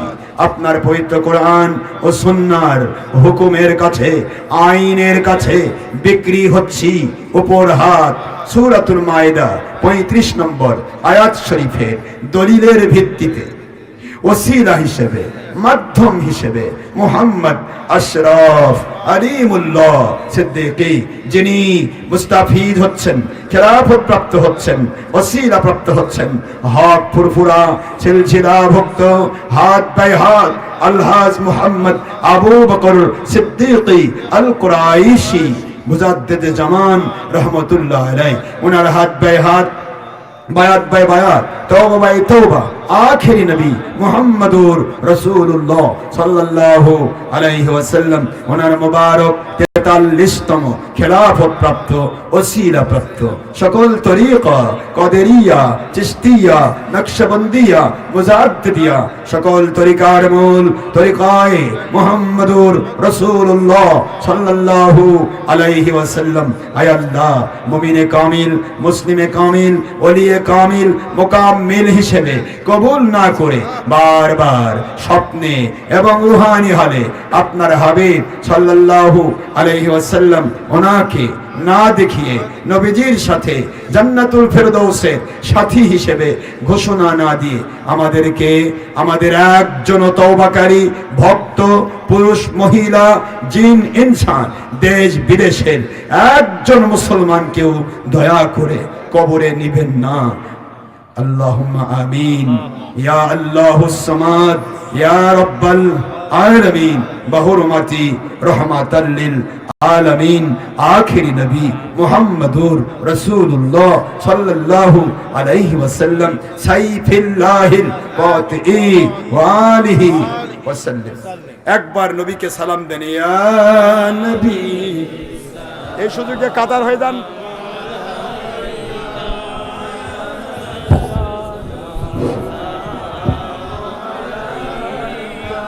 يا حبيب سلام عليك صلوات নবীজি গো আপনি তো মদিনা হইতে সব কিছুই আল্লাহর দয়ায় পারেন, হাতের তালুর মতোই অতি সহজে দেখিতে।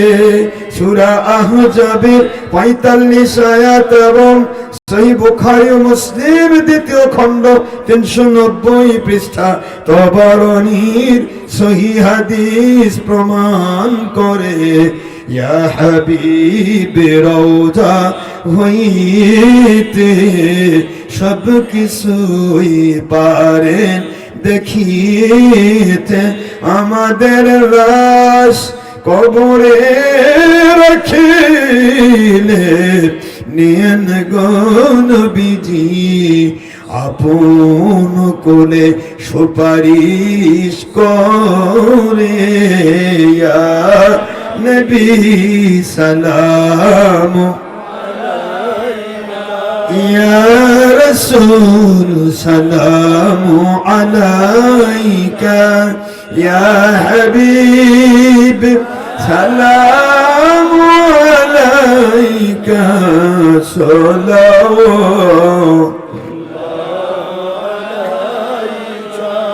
নবী না হয়ে দুনিয়ার না হয়ে ফেরেশতা আল্লাহর হয়েছি আল্লাহর দয়ায় উম্মত আপনার ওগো দয়ার নবীজি